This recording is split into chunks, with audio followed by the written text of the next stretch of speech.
Hi, welcome to the AM News with me, Razak Musbao. Now, let's start. Ghanaian police are working with Interpol to secure an international arrest warrant for the Russian national accused of sharing explicit images and videos of Ghanaian women without consent.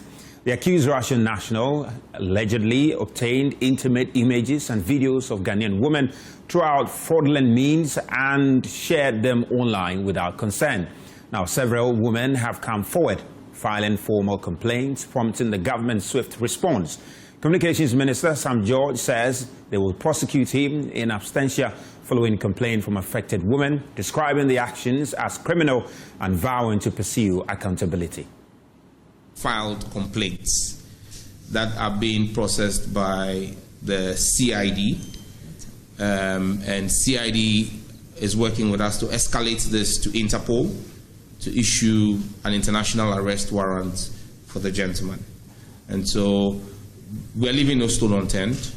We are also preparing through the Cybersecurity Authority to present a docket through the Police Service and Attorney General for prosecution in absentia in our courts. And so this is not a matter that is just for this press conference. We'll pursue this matter to its logical legal conclusion. And so the CID is working with us to activate the Interpol protocols to issue an international arrest warrant for the gentleman. And just for the avoidance of doubt, we want to state for emphasis that the two ministries know who the individual is. In our meeting with the ambassador, his identity was established. We have his passport, which we'll be sharing with the media, his Russian passport. His first name is Vladislav, and his last name is Lyulkov. Well, meanwhile, Minister for Gender, Children and Social Protection, Agnes Momo Late, says some of the victims have reached out to the ministry and are being provided with counseling. Children and Social Protection, like we said, is collaborating with the Minister for Communication. And some of the ladies have reached out to us, and all issues concerning progress made on this case are being handled in high confidentiality. We are also assuring those who are yet to reach out to us that they can come out. The nation is with them. Don't worry too much about those who initially threw you under the tracks. We are here to support you as a ministry.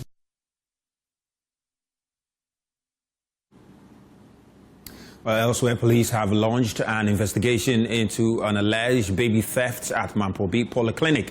According to the police, the suspect claimed she had delivered at the facility due to no available beds. But police say there's no evidence to support this story. Now, Director of Public Affairs, Superintendent Juliana Obain, confirmed the baby has been recovered and is receiving medical treatment. The suspect remains in custody as investigations continue. We'll hear from the police shortly, but first, here's a report of how the incident unfolded. Tension filled the Mamprobi community after news broke that a newborn baby had gone missing from the Mamprobi Polyclinic, a place many families consider a safe haven for mothers and their babies.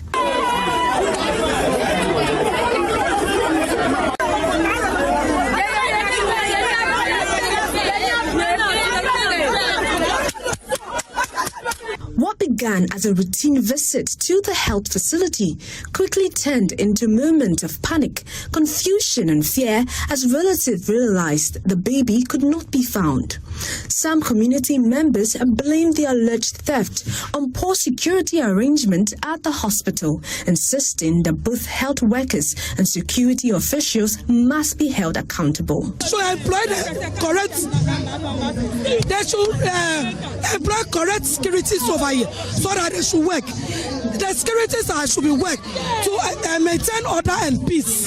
So if they need peace, they have to change the security so that everything should be nice. And in tight, because security for them are tight. What as a hospital, you need to the hospital have public toilets. Who probably know what you are. Hospital be anywhere allows them. Or be at me bomb I was at least security. security near tight. Oh, Bema, you put out the entire Obaha, by Yamusa, Shena, Kwaba. I feel to security for no Omuya to man, Omuya serious. Omuya Slasa, and a young girl's doctors no more knows to know. I was saying, Yomuya coffee. Yamam good training because someone needs to see every hour. I say, see, I serve and I say, I have particular, and yes, it's all be our. If it's equal, I to be simple for so yes, it's someone.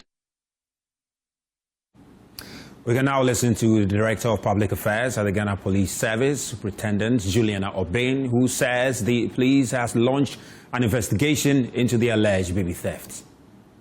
At about 3:40 this morning, the police arrested a suspect, Latifa Salifo, who is 33 years of age and is a cloth seller here in Accra, at the premises of Kolebu Teaching Hospital, where she was found with a baby suspected to have been the missing child. Suspect claimed that she had delivered at the hospital and was discharged due to lack of birth. However, police investigations at the hospital revealed there was no records to support her claim. The suspect is currently in police custody while the arrangements are underway to place the baby under hospital care for safekeeping, further investigations and medical attention. Investigations are ongoing and further updates will be communicated soon. Now, as part of efforts to improve sanitation in Cape Coast, the Dean of Ambassadors in the Metropolis, Prophet Emmanuel Abeku Agre, has donated 50 dustbins to the Cape Coast Metropolitan Assembly.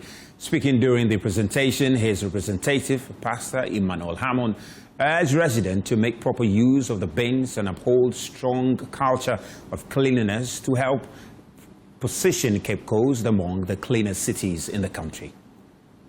The presentation of the 50 dustbins by the Dean of all Ambassadors in Cape Coast and General Overseer of the Modest Chapel International, Prophet Emmanuel Abeku Agre, forms part of efforts to make the metropolis the cleanest in Ghana. Making the presentation on behalf of the Prophet, Pastor Emmanuel Hammond said the donation would help improve sanitation in the metropolis and urged residents to cultivate a strong maintenance culture. He made this donation to support Cape Coast because Cape Coast is a town that has a lot of tourist sites. So with this donation, he believes that it will help beautify this beloved city. And this is just something small, which we believe he is going to do more. Because being the Dean of all Ambassadors, it comprises of being a sanitation, tourism, and development. He would make sure that more will come, so that the people of Cape Coast will see his works and the love that he has for his people.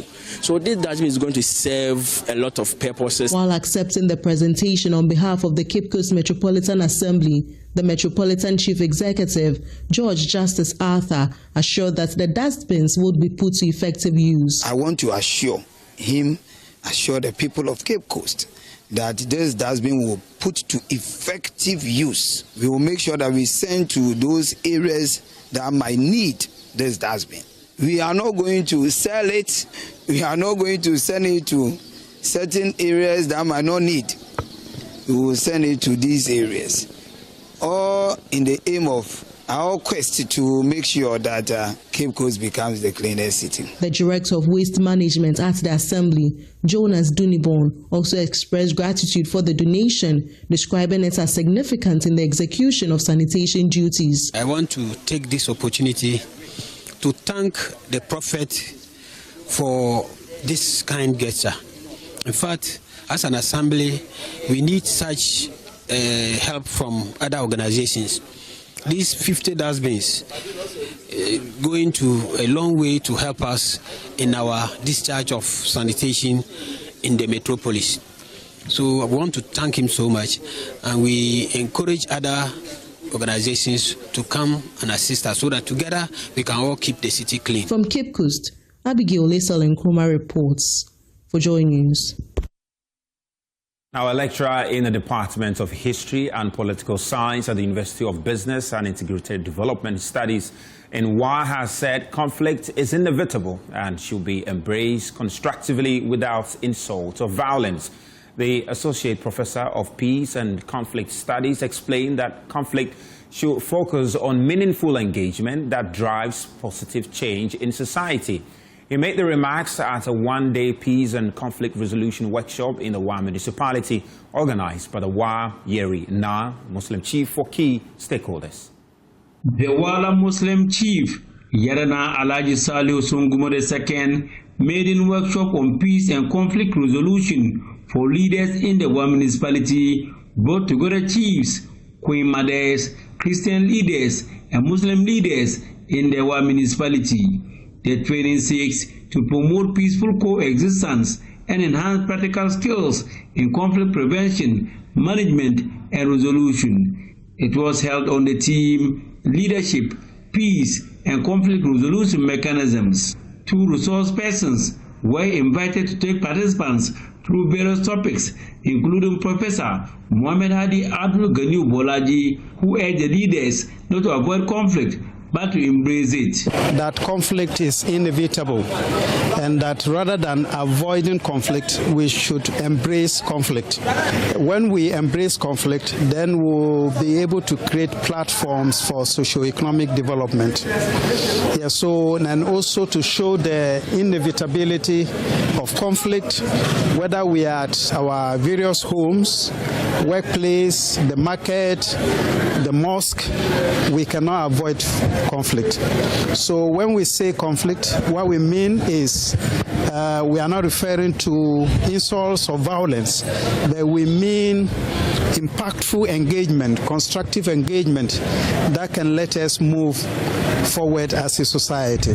Another resource person and a former official of the National Youth Authority, Mumunu Suleimana, urged the leaders to work on their emotional intelligence and serve their subjects. As a good leader, you must work on your emotional intelligence.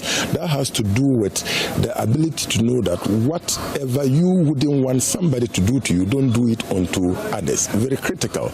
We also made them to know that as a leader, you are supposed to be serving others, not necessarily they serving you. And you can also be a good leader without a vision. You must have a vision talking about your dream into the future. What is it that you want to get done? Say that one day, when you are no longer alive, people will remember you for those legacies. Yerna Alaji Saliu Sungumune II, in a speech read on his behalf by lawyer Obedi Ben Siddiq, noted that without peace, there cannot be any meaningful development. Now, the Ghana Tourism Authority in the Upper West region launched Chocolate Month with a cycling event involving school children across key streets and tourist sites in Wa. Regional Director Kwesi Enim Labi said the initiative promotes Ghana's cocoa heritage.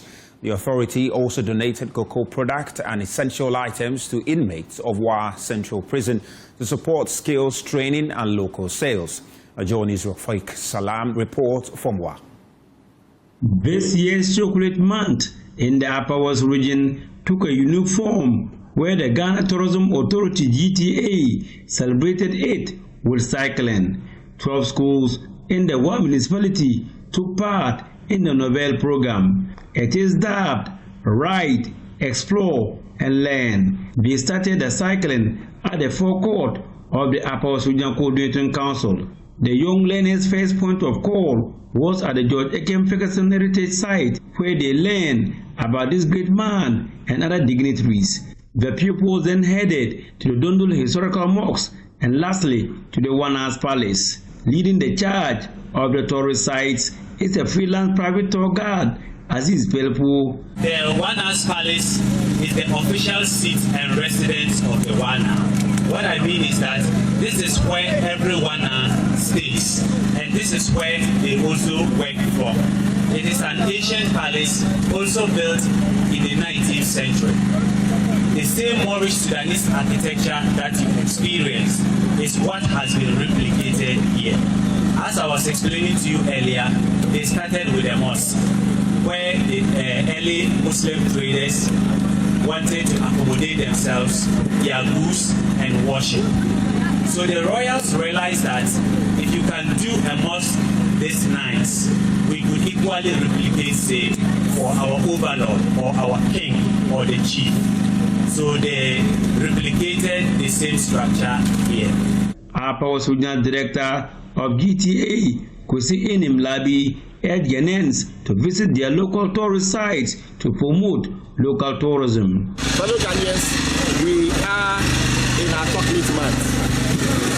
The Ghana Tourism Authority have provided the stage for us to enjoy our rich cocoa, which we have served nations with. As we enjoy this cocoa month, we want you to take your sweet chocolate or cocoa drink and try to explore your communities. There are rich history within your community. There are great attractions within your community.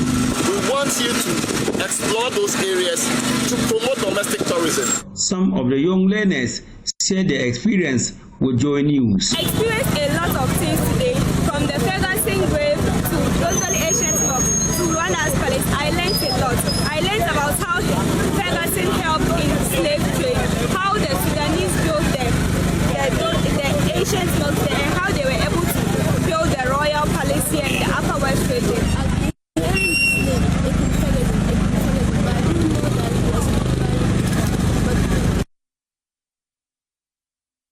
Well, it's now time for the business update, and in our first business story, the country could in the coming months witness an improvement in its ratings. This was after government advanced some 10 billion cedis as interest payment to the bondholders.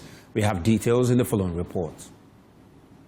Ghana is currently classified within the B ratings range and with a stable outlook by some of the rating agencies. Now, the country got to this level after some improvement in the economy and debt payment. Going through most of the reports by the International Credit Ratings, Ghana's decision to embark on a debt restructuring and delays in paying debt owed bondholders was a major factor in downgrading Ghana over the past years. Some market watchers have argued that based on this latest round of payment, the rating agencies will definitely upgrade Ghana when it comes to its ability to settle its debt owed investors on time. Another issue that will work in Ghana's favor is the fact that the country currently has a strong reserve position, and that should also give some comfort to investors when it comes to future debt payment. We should also not forget about the cedi stability over the past month and how that could also influence Ghana's credit ratings going forward. Now, government is also ramping up investments in mini-grid technology to fast-track electricity access to undeserved communities across Ghana. Director for Renewable Energy and Green Transition at the Ministry of Energy and Green Transition, Engineer Seth Mahu, says the initiative is critical to closing the country's remaining access gap as extending the national grid becomes increasingly costly. Speaking at the Stakeholder Forum in Accra, he noted that about 3.5 million people still lack power and nearly 400 mini-grids will be required to achieve universal access by 2030. Government and development partners are stepping up efforts to expand mini-grid deployment as Ghana pushes toward universal electricity access. Speaking at the Stakeholder Forum in Accra, Director for Renewable Energy and Green Transition at the Ministry of Energy and Green Transition, Engineer Seth Mahu, said studies show Ghana would need nearly 400 mini-grids to achieve full access, adding that the systems are being built grid-ready for seamless integration when the national grid expands. Today, over 600 million people in Africa do not have access to electricity, and extending the national grid to cover these people is quite expensive, and that is why this mini grid technology is so crucial, and bringing all the experts to come and deliberate on this matter here in Accra is very, very important and vital to us. If we take Ghana, we have an access rate that is 89%. We have about 11% more to go. That's about 3.5 million people who do not have access to electricity. And interestingly, these people reside in areas that the extension of the national grid is quite a challenge economically and technically. That is why we are pushing very hard the mini grid concept to be able to connect all these people. We've done studies that have revealed that we need close to 400 number mini grids to be constructed between now and 2030 to be able to connect everybody in this country. According to Professor Cornelius Babu, expanding mini grid infrastructure could significantly significantly improve livelihoods in remote communities, particularly around the Molly National Park, while donor funding continues to cushion the high upfront cost of deployment. Through this project, we're bringing electricity to some of the remote communities around Molly National Park, and naturally bringing electricity to these communities are going to improve their livelihood, standard of living. It's going to have beneficial health effects, those kind of things. Africa Energy Parks project manager Moses Mengo says the new model marks a shift from traditional rural electrification by enabling communities to both generate and consume power through solar and biomass-based mini-grids. Electricity will be generated from their village. They would be the ones providing the means for generating the electricity. It will come from solar, the panels will be in their village. It will come from biomass. They would supply the feed to the plant that will generate the energy. So they are not just consumers. In this case, they are also producers. This is the main difference between the microgrid system and the normal electricity system. Stakeholders remain optimistic that sustained investment, policy support and community participation will accelerate mini-grid deployment and move Ghana closer to achieving universal electricity access by 2030.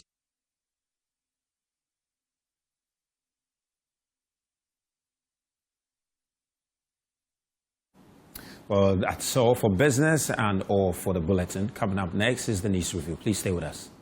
All right, welcome to the AM show. Let's get into the Matters Rising segment, but let's start with what the papers are reporting this morning. And my brother, Razak Musbao, is today doing the smart work for us. Hi, good morning. So much is happening as far as the newspapers are concerned. And we get to start with the Daily Graphic. And on the front page, at the very top, you see reset mining sector with local content. That very conference started yesterday. And of course, it was live on JoyNews. Yes. And it will continue today. And it's happening in the Oyo City. Yeah. Sekedi Takrade, Western region. So there's been some major conversations going on in the mining sector. But of course, the big news from yesterday had to do with the Chief Justice, of course, reported there. CJ dismisses petitions against EC Chair and the Special Prosecutor. And of course, the Chief Justice says that they found no prima facie case in the petitions that were brought against the EC Chair and, of course, the Special Prosecutor. And there's been a lot of reaction to this, And I understand some of the petitioners says, well, it's not going to be the end of the matter. We'll see where they can go from there. But the President, of course, has dismissed the petition based on that. But this reset mining sector, I hope it goes beyond just the talk to action. Yeah. Because we've had conferences and conferences, really, beyond the conferences, what is there? Yeah. What blueprint are we able to develop? And when we develop those blueprints, what happens to implementation? Because that's our bane in this country. Yeah. We have all the beautiful speeches, beautiful programs, we have beautiful documents. But when it comes to action, that's where we lack. And I think one of the things the President mentioned was that in the next 5 years, he's hoping that we wouldn't, what do you call it, export the ore. At least we can process it within the next 5 years. Well, in the Daily Guide, you also have CJ reject petitions for AC bosses and SP removal is also captured there. Then also government to register churches. That's an interesting development. Of course, we'll follow that and see. But also, the MPP sets guidelines for internal elections. And Mamprobi Polyclinic baby thief arrested. This was an interesting issue that happened in the course of it. And interesting, and I'm sure you're going to touch on it in the course of the discussion. Then survivors airlifted home, 8 victims buried. That's the Burkina Faso terrorist attack. Of course, that will also be discussed extensively on the review today. Then on the BFT, you also have DDP coupon payment hit 56 billion after settlement. So 10 billion Ghana cedis was released earlier this week. And you also have, we must move beyond raw minerals. Of course, the President speaking at the local content summit by the Ministry of Lands there. And also a few other lower interest rates to test bank profitability. That's also captured there on the BFT. And at the back of it, you have Decan Center archives over 70 million historical records digitally, and of course that's really good. That's a good one there, especially when it's led by a young person like you and I, who's doing that marvelous job. That's massive. Then on the East Side newspaper, you've got Alban Bagbin. He says Ghana needs a third political force. You know, which force is that going to be? Which force is that going to be? Which force is that going to be? But I'm sure Solomon also will have an issue with that. Already they say they are the third force. So why is he saying that Ghana needs a third? Maybe he will make the argument that maybe Speaker is back in the United Party. Anyway, I'll find out from him. Well, Iran condemns United States and a few other things. Mahama consoles survivors of Burkina Faso terrorist attack at 37 military hospital is also captured there. And a few other ones here on the Finder newspaper is a policy rate called fall to 12.5% at next MPC meeting. And this means a lot, isn't it? This really means a lot. Then BOG banks measures to strengthen sector capacity and stronger primary balance signals fiscal gains.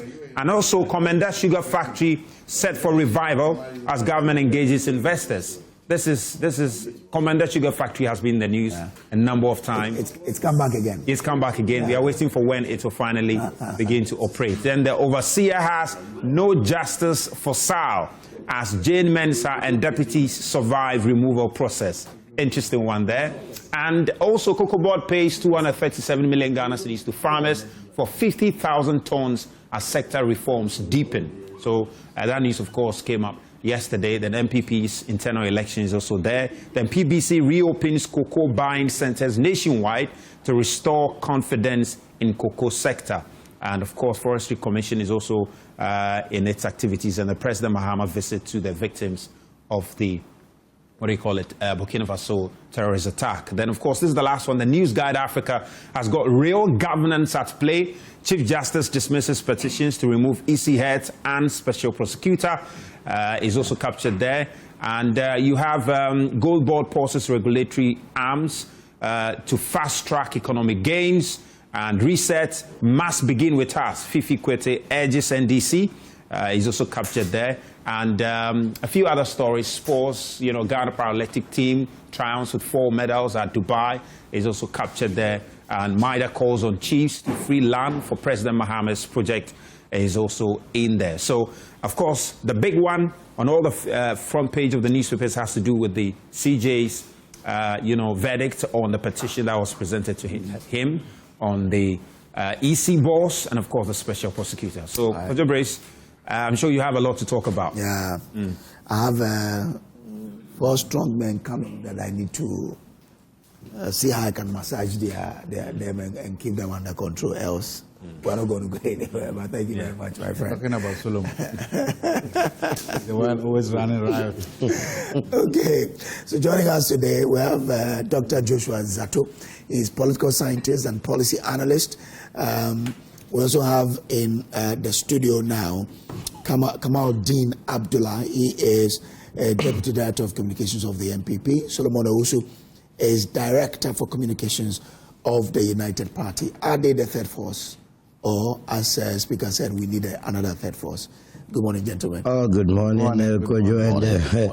You know it, that the United Party is going to dislodge one of the duopolies. Oh, so you are not even the third force? If you are third, how are you going to get to the first?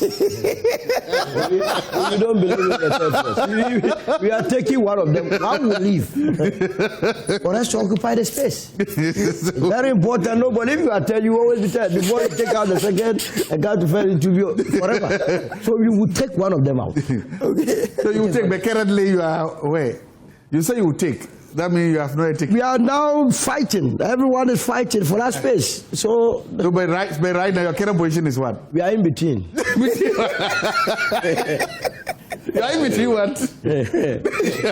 You see it. Oh, I'm just saying, what's your current position? I'm just asking a very simple question. What's your current position? We are midpoint. Between what and what? Between the NDC and the MPP, we are right there. Around where? So inside. You are inside the APP. I agree. With some 30, so that, with what? With some 31,000 people. Well, you that had millions, are you the vice president or you the So he's second. You that he is second. Okay, you no, he's second. Use your second position to go and occupy the vice presidential position. Yes, he is second. He's agreed that he's second. Your millions to become the vice president of the land. Okay. It's as simple as that. So Solomon said, hold on, please. Solomon says they don't need to be the third force. They're actually gunning for gunning from where? But where are they now? That was the question.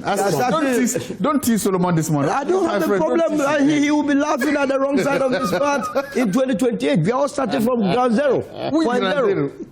Or you are going to start in 2028 with your 4 million votes. Everyone is starting from the point zero. No. What, you are already 4 million votes? Yes, in the bank, yes. Okay. That's why you say I can't pay. Yes. I see. Okay, no problem. I see. Thank you very much. Because there's something called data. No, it's important. There's something called polling data. And there's something called empirical evidence that shows that consistently these two political parties have a certain ceiling they hit in every election. That's not true. So you can start from there. All the constituencies that had independent candidates winning. Yes. Had been occupied by the NDC or the MPP. Or yes. So by your argument, let me say, by your argument means no independent candidate had any chance to becoming a member of it's always difficult and challenging. What is difficult about it? I'm going to vote against an incompetence. It's difficult. What is difficult about it? No problem. Okay. Based on this, we need to set our ground rules here. Fantastic. So when one is speaking, you don't interject unnecessarily. Absolutely. And you need to listen to me. Else, I'll tell them to cut your mic off, and you will not be part of the discussion. By the way, you look really nice, regally. Yes. Thank you. I mean, my Ahanta people are watching me, and I needed to represent. I think you are well trained. We are campaigning for a small chief in Ahanta. Wearing your hat. Yes. It speaks volumes. Yes. When you tilt it towards left, what you are telling the world is that. I am harmless, I am humble, and I'm in there for unity. Okay. When you tilt it towards right, okay, I am the boss. Okay. I'm the That's king of the village. Okay. When it goes up, no one is above you. Okay, all right. So it has to be.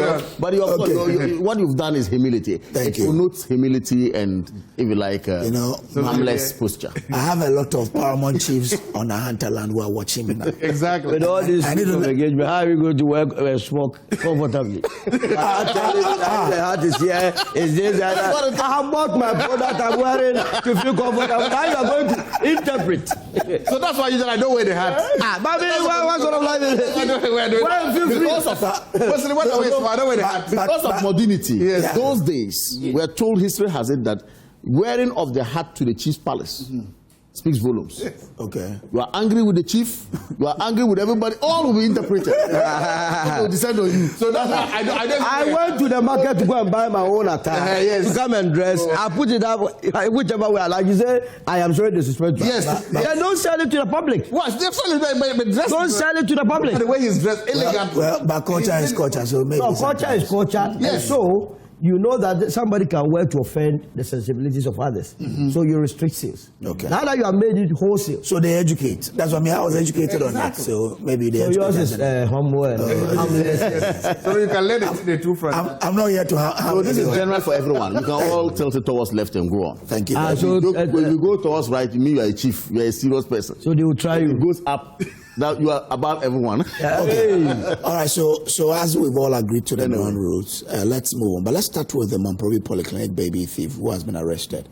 I mean, this story started going around, I think, 2 days ago, when we were told that a certain baby had been stolen from the Mamprobi Clinic. But yesterday, Ghana Police Service announced that they've been able to arrest the lady and reunite the baby with the mother and the family. So, but I mean, this is just a curtain raiser, so I'll give each and all 2 minutes each.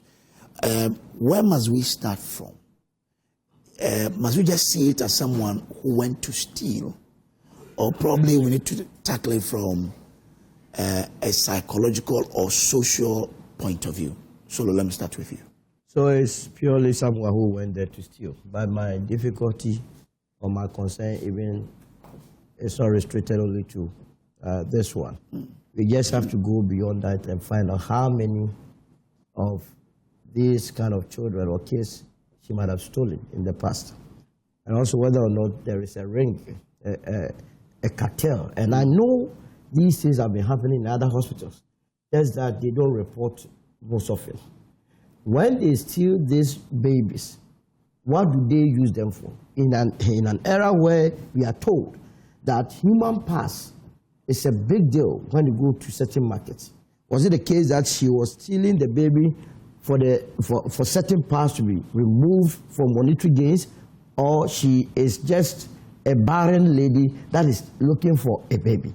That is where, for me, the investigation. So this investigation must not end here. It must not end at the point that you say she has been arrested, the baby has been reunion, sent back to the parents, and so it's over. We must go into it, the motive, the people that she has been doing it, whom was she going to sell the baby to, or whether who sent her. All these things must come to play, so that as a country we can begin to see our health facilities as national security zones. You cannot just go. If you go to Kolebu, especially the emergency unit, sometimes I wonder whether we are in hospital or we are in the market. Everybody is doing everything anyhow, not structured. So it's very easy for people to do. People can even pose as medical staff. From how I have observed it. And that's how this one happened. The baby's mother, Precious Ankuma, who delivered her son on February 14, 2026, told police that, quote, a woman dressed in a nurse's peach-colored uniform took the baby under the pretext of administering medication and disappeared. So I hadn't even read this story. But the point is that if you had ever visited any of these health facilities, it is in a mess. It is very easy for anyone to pose as a staff to swindle patients or people that are attempting to receive medical care. Because if you go to hospital, first of all, you have a problem. That is why you have gone. So you are looking at solution. Anybody that approaches you and pretend as though he is the one to offer you solution, you will give in. So what sort of security arrangements do they put in place so that it will assure the public that the people that they will be dealing with there are the real staff? So that is where the investigation must go. We must go into it deeply. It can affect all of us. Kamal, even now the family of the baby are calling for DNA tests to ascertain the true identity of the baby, whether that is the son of the mother, because of they disagreeing that the person who has been arrested is not the person they saw on the CCTV. So when Solo says the investigation must begin from somewhere, listening to or hearing that the family is calling for DNA, what do you think the police must do, or where must they really begin from? Well, once again, good morning to you, good morning to Dr. Zato and to Solo, as well as our viewers out there. I think the call is very imperative, very, very significant. I mean, if after childbirth, just on the verge of me being prepared back to my bed to have my child, I'm told my child has been stolen. Obviously, not knowing, not seeing my child, will call for DNA to establish proper identity of who actually is my child. So I think the call is in the right direction, and I believe to form part of the investigation going on. Yes, our laws frown on it. Section 93 of the Criminal Offences Act is clear on child stealing. Of course, even this kind of offenses can be tried under abduction and kidnapping as well. I mean, so it means that Ghanaian laws actually are very serious when it comes to, you know, some of these nefarious activities. But that said, in our social settings, women who find it very difficult to conceive go through a lot. That is why they also need to conduct some psychological, if you like, research on the person who is purported to have, or who is alleged to have stolen the child. What is she going through? Okay, what actually triggered it? All these things ought to be looked at. Advanced countries, they would not just, you know, go straight punishing, even though the act is there, but they would investigate to know her status. What warranted this? What was the actual intent? All this will be established before maybe the final docket is presented for an offense to be charged and move on. But I say this because most women go through some of these problems. Okay? I am married, I don't have a child, and the entire family is on you, of the man. So you have to steal a baby? No, you don't have to at all. It's not. That's why I said the laws frown upon it adequately. It's wrong. It's not a proper act. It's an immoral act. But you see, people go through a lot as well. That's what I'm saying. That said, it doesn't justify what has happened. Okay? I also would have to move towards security of our hospitals, or security in our hospitals. If we are told per the story that you just read, that somebody walked in and then dressed as a nurse and had access to, you know, I don't know where exactly she picked up the baby. So it means that security must be top notch. And more worrying, the CCTV footage you are telling us does not even reveal that it's this person that they caught. More worrying again. That's what the family is saying. You get what I mean? But I also listened to the story, but let me also thank the sister of the person who has been arrested. Okay. Here is a sister who actually went and reported to the police when she got the baby home. Her sister reported her to the police and then she got arrested. It tells you that, yes, Ghana will still uphold some morality in high esteem, okay? And her gesture or her act goes to tell everyone that irrespective of who has actually committed a crime, whether your brother, your sister, or whatever, don't shelter. Because we all have a duty to ensure that there's sanity in our system. I just think that hospitals must work on their security, that's one. I also think that the investigation must get to its fullest. And then finally, we should try as much as possible to conduct the DNA to establish the right identity of the child as well. Okay. Grateful to you. Dr. Zato. Do we have the government of Ghana policy, comprehensive policy on issues like fertility, challenges that women face? Do we have a policy that deals with questions about funding, support, both psychological, emotional, medical, financial support? Because the reality is that, especially women that are unable to conceive, a lot of them becomes victims of exploitation. They are exploited by pastors, we've seen that. They are exploited by, let me say, juju men, as you've said, we've seen that. They are exploited by some hospitals, some quacks, we've seen that all of a sudden. So it is time we start to ask ourselves whether we need a comprehensive policy to make this, to bring these issues out, acknowledge them, and then begin to see what kind of support the state can give to women and people going through this.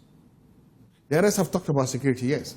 Somewhere last year, there was a major security breach incident at Rich Hospital. You remember somebody went there, there was some destructions and stuff like that. The health minister promised that they were going to improve security at our places. If you go anywhere, if you go outside this country and you go to any medical facility, health facility, that is where you know where security is. That is where you know it's not even enough for you to be a nurse, to wear a uniform, a doctor.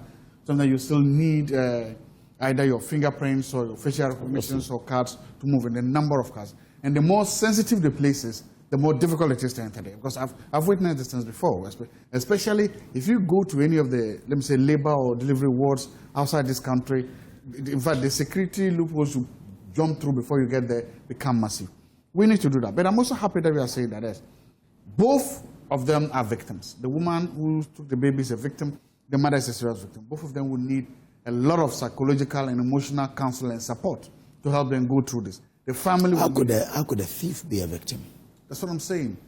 Events and circumstances drove them there. And that somebody made a point, Solomon made a point that I agree with. We need to investigate to understand. One, is it just a simple case that she couldn't have a child, she was looking for a child?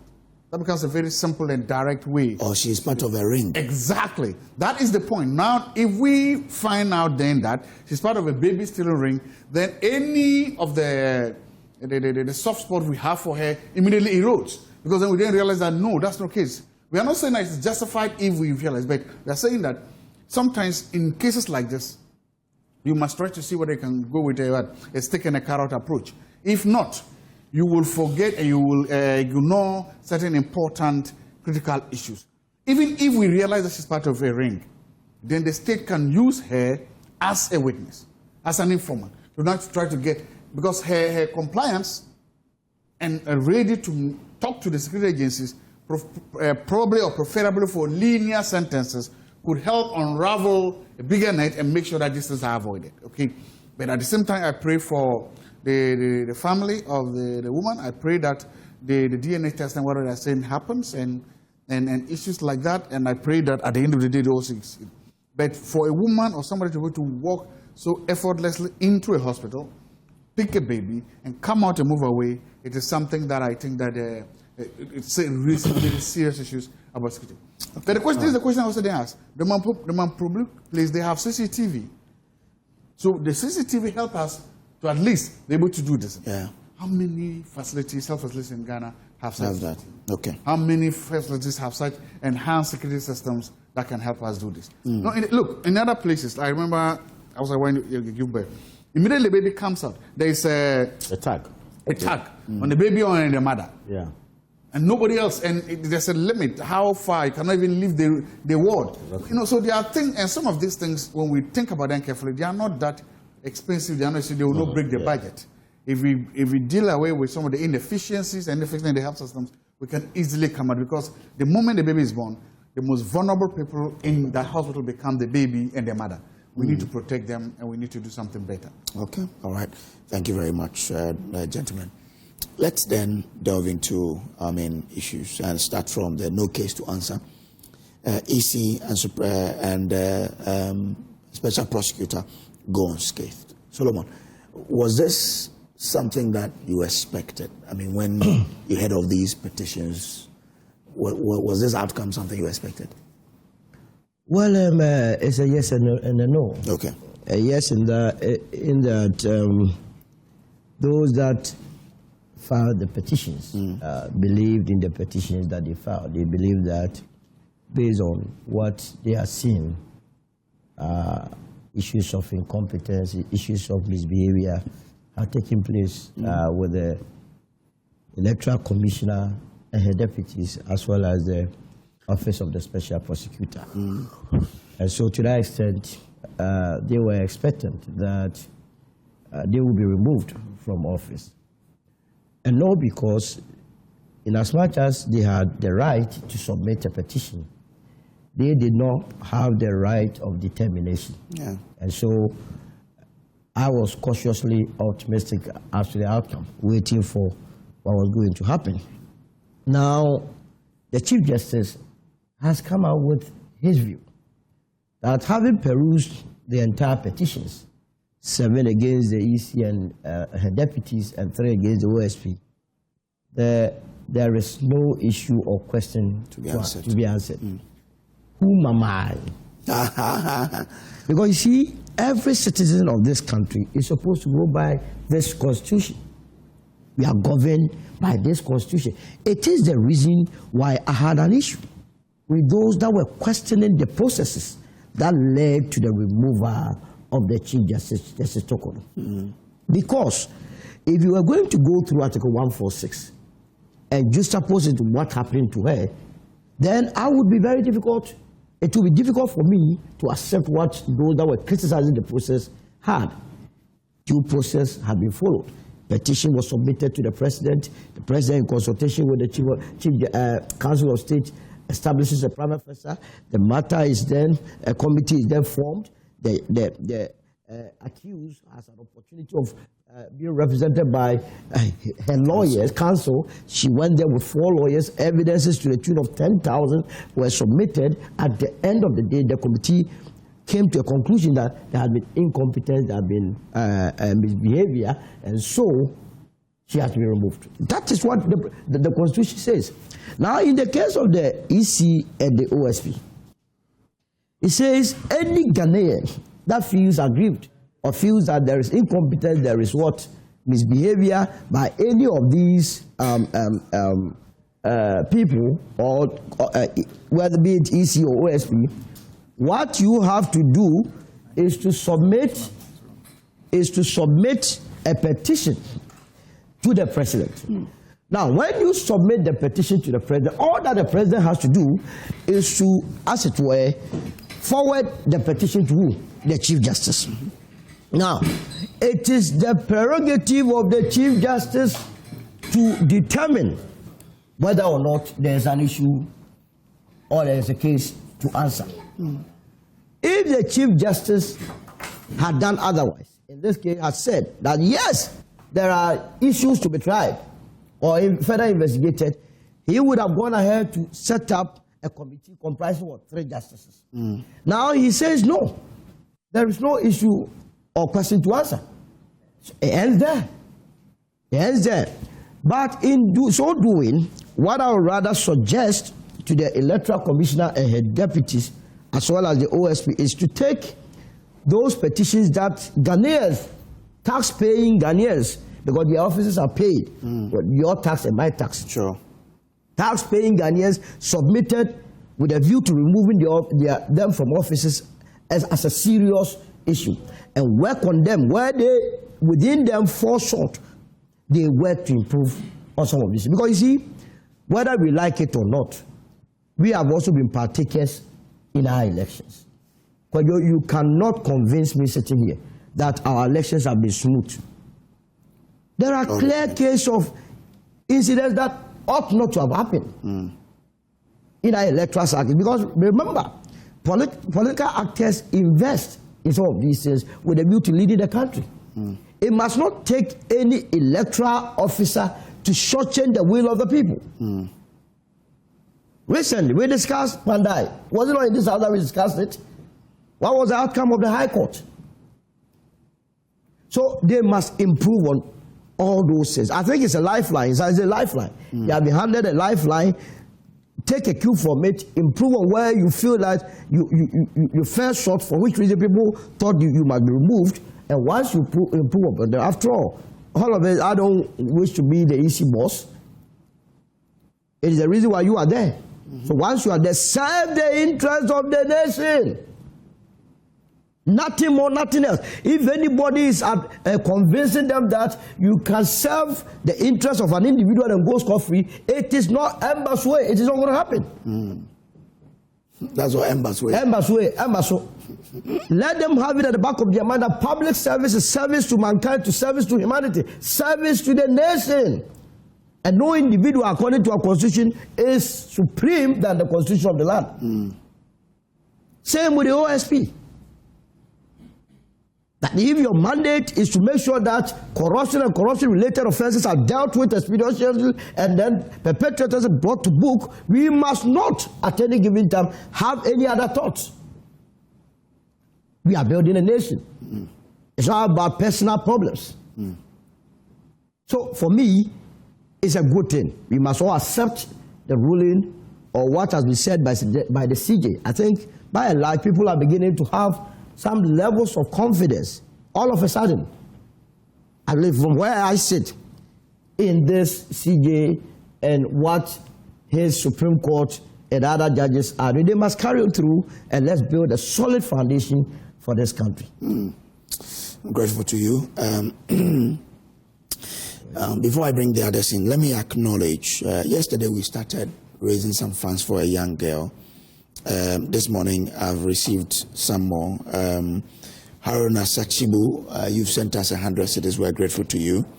Vida Osu, you've also sent us 100 cedis. We're grateful.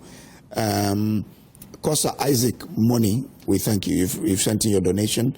Ibrahim Karim, we're grateful. You've sent in your donation. And just now, Rachel Nikoi, you've also sent in your donation. We raised in excess of 41,000 Ghana cedis so far. We're looking to raise 70,000, and you guys have been amazing. When the story went yesterday, between yesterday and now, we've raised over 41,000. So we are grateful to you for doing what you do. Now, let me move on. So let me welcome Hamza Suhuyini. He is a lawyer and a member of the NDC's National Communications team. In fact, when the General Secretary said all those who have political appointment must decide to leave the party position, I remember the text someone sent last week that he should think about running for the National Communications Officer. And I said, well, maybe. You have already joined the NDC. You not join the UP. He's my in-law. He's my in-law. Hamza is my in-law. He's married to a Sisala woman, so I'll pay for him. It's okay. Yeah. Gallant production team as always. It's nice to be here once again, especially in a very spiritual month of Ramadan. And so hopefully myself and my brother Kamaldeen will attempt to discharge ourselves accordingly and eschew lies. You lie, you have spoiled the Ramadan. This is a very, very serious month, and we must be diligent and be sure of the things we send out under the guise of doing politics.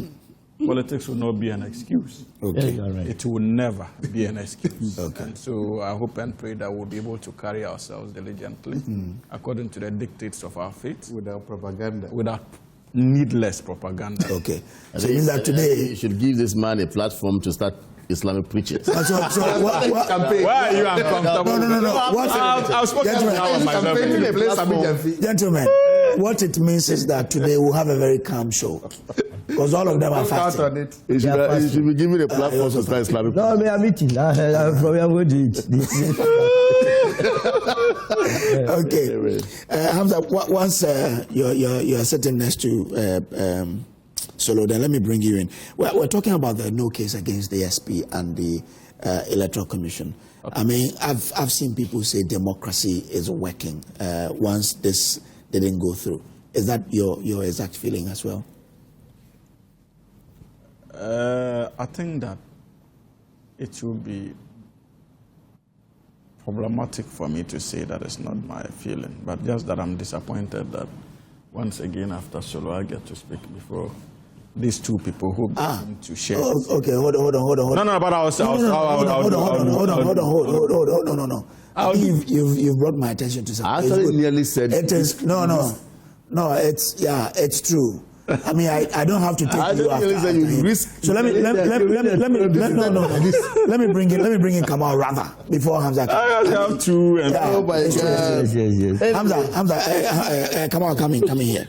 Given the mood in which we are, as he rightly put it, the month of Ramadan, and of course, the last time I checked, the teachings of Islam does not say that or single out the month of Ramadan to say you should be honest, you should be truthful. What the teaching says, every single day in your life is supposed to be characterized by honesty and, in fact, truthfulness. But this is more important. With all respect. I mean, that's what it says. It's a forgiving man. That's what it says. So, that said, is there a case of cherry? I'm giving you 5 minutes on this. Yes, of course. Yeah. Is there a case of cherry picking or selective application of the law here when it comes to Article 146 of the Constitution? It's a question somebody would ask. And lawyers have also espoused their positions on what we heard yesterday and read.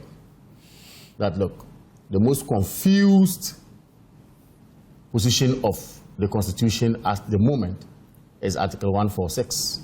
Many people have actually made it. And some of these, when they come out, the legal pundits or legal luminaries will come out with their various angles. You understand? What actually constitutes a misbehavior is what the CJ is saying. That, look, from what we have received and read, it is evident on the face of it that some constitutional questions were raised, administrative questions were raised, but they don't meet the threshold to determine a prima facie case. It will be interesting to have a full report, because I know that when justices of their caliber sit, they don't just write English. They derive their positions from laws. Okay? They derive their positions from determined cases, which are precedents. And they derive their positions from textbooks and all that. Various way of doing it. So it will be very interesting. It's just unfortunate what the law says. Whether after furnishing the president with it, the president would make it available for all of us to read, to get to know the ratio or the reasons behind the decision of the Chief Justice. I'm raising all this because of what we saw not too long ago about Tukono. Okay? Incompetence, stated misbehavior, and all that.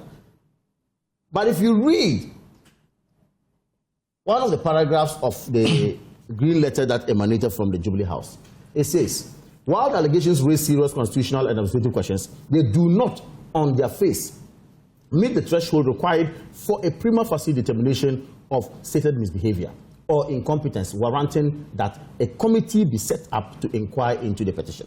The petition largely rests on conclusions of unlawfulness and bad faith without establishing a preliminary level, clear facts demonstrating intentional wrongdoing or a manifest inability to perform constitutional functions. Even if the Commission's actions or inactions are assumed to be erroneous, okay, controversial or suboptimal, such shortcomings do not automatically translate into stated misbehavior. That is what the Chief Justice says. That's why I'm saying that some lawyers, after reading this, say, then at what point can a stated misbehavior actually be impugned? Not just only lawyers, commonsensical people would also say this. Because yesterday, we were told that same Article 146, Council of State was able to establish, if you like, prima facie case against not just anybody, but a certain Chief Justice. And when ratios were asked to be given, we're told that, oh, she traveled, and the travel policy was reneged upon. We're told that some administrative infringement. And then if this one talks about some administrative questions and infringements, and yesterday was actually meeting the threshold of prima facie, why not today? I'm not actually against any of the OSP or the EC, but I'm trying to say that our law should actually be so clear to us so that it will not leave us in a state of confusion, as it were. But that said, I think it's a call to the EC to continue to do their work. Thank you very much. And it's a call to the OSP to also ensure that whatever you do must be within the law, as it were. But of course, it's an interesting field to study further, especially regarding Article 146. Okay, thank you very much. I'm grateful. Let me then bring in Hamza. Hamza, does this probably call for us to take a look again at this Article 146? Kojo, I think that so many people in the past raised concerns about the operational nature of Article 146. I have listened to a number of people from the time of Charlotte Osei, when the NPP decided to use it against her, and subsequently some other High Court judges, especially after the announced expose. And so those discussions are still ongoing. And not long ago, even the majority leader himself had cause to indicate or signal that the Attorney General is likely to present a bill on how we could get Article 146 to function effectively. For those of us who understand the spirit of the 1992 Constitution, any such discussions can clearly find room in the Constitution itself, because the Constitution agrees and states that it is a living document, which means that at any point in time, there will be opportunity for growth.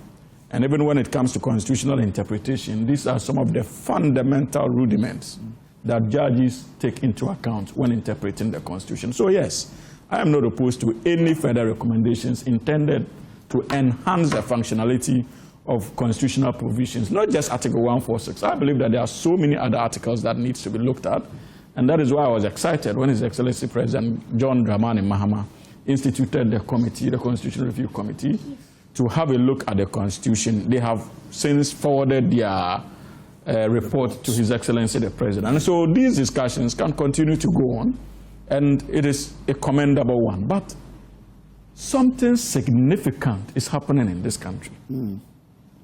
And you can only be a hypocrite not to admit the change that is taking place in this country. What change?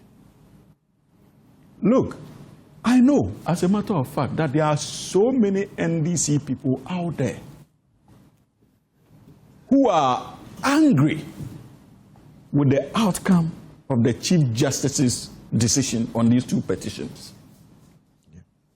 Because as far back as 2020, calls started coming for the removal of not just Charlotte, what's the name, Jean Mensah, but the Deputy Dr. Bosman Asare. Indeed, Dr. Bosman Asare had cause to indicate publicly that the NDC was a danger to democratic stability in this country as electoral commissioner. Oh no, that was before, when he was a lecturer at the University of Ghana, when he was addressing some students. It wasn't Not only that, even as deputy electoral commissioner, he granted an interview and said that our behavior as a political party threatened democratic stability.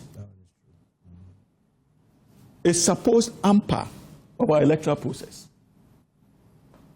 Kojo, so many people at the back of that called for his removal.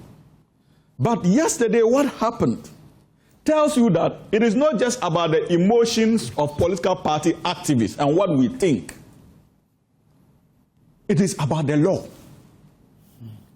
And this government, when faced with aspirations and desires of its grassroots, if it is not in tandem with the law, they will not force the hand of state institutions to achieve that aim.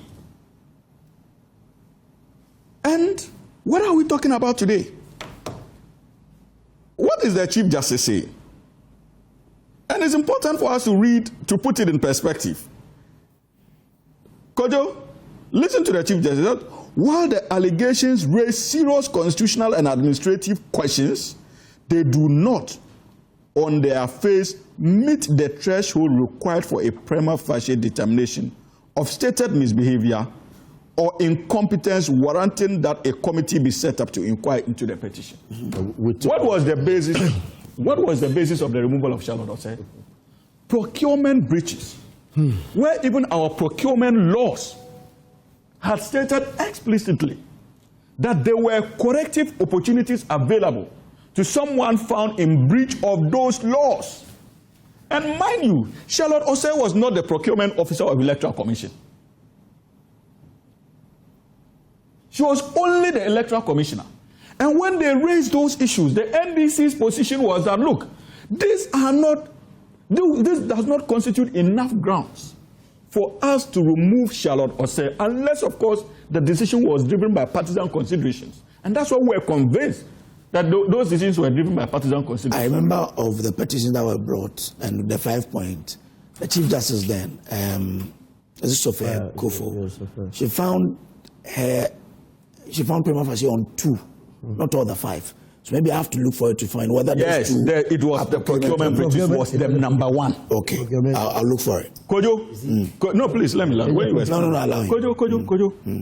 So, but you have a minute to learn. No. You have a minute. I give everybody 5 minutes. I've given you more. But Kojo, he did more than 5 minutes. You go. Your time is. Don't worry. Allow me to. Please don't remind anyone. I should be reminding him. He has 1 minute to learn. So, Kojo, you see, and this is important. That was the NDC's position. Now, His Excellency President Mahama receives petitions. He has forwarded those petitions to the Chief Justice. The Chief Justice's decision on this case, I maintain, and that's why I'm happy about him, is in line with the principles the NDC espoused in the Charlotte Osei petition. It's in line. So we cannot, no matter how strongly we feel about the likes of Jean Mensah and Dr. Bosman Asare, we cannot be angry with the outcome of the Chief Justice's determination or failure to determine a prima facie case. Because it is in tandem with what we canvassed for in the case of Charlotte Osei. And that is why I am extremely excited, and for the first time in a long while, I see our democracy working. Okay. And you see, it is significant. This decision, Kojo, tells you that the promises we made to reset, we acknowledged and we knew that even in opposition it was going to be a double-edged sword. That there were going to be instances that it will cut against the party interests and the interests of our grassroots and project that of the national interest. And there were instances that it will sing with the objectives of our party supporters.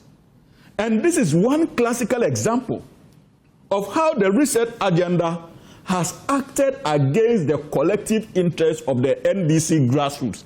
And that is the reason why President Mahamad's emergence and journey back to the presidency was crucial for this country, especially considering what we witnessed. Okay, all right. In the 8 years of Nana Addo Dankwa Akufo-Addo and Dr. Mahamudu Bawumia, okay, thank his you. able assistant. Thank you very much. And so, my brother, you see your difficulty, your difficulty this morning is because what we are showing, the leadership John Dramani Mahama and the judiciary are exposing you to, is alien to your way of politics. So that's why we are fumbling. No, Hamza, you are my friend. I'm done. And we have to respect each other. Before you came, we set as a ground rule. Nobody was going to interfere. I'm looking at my time because he did 7 minutes. No. You didn't do 7 minutes. I did 7. But again, I've cross-checked what you said about the Charlotte to say, and it is true. So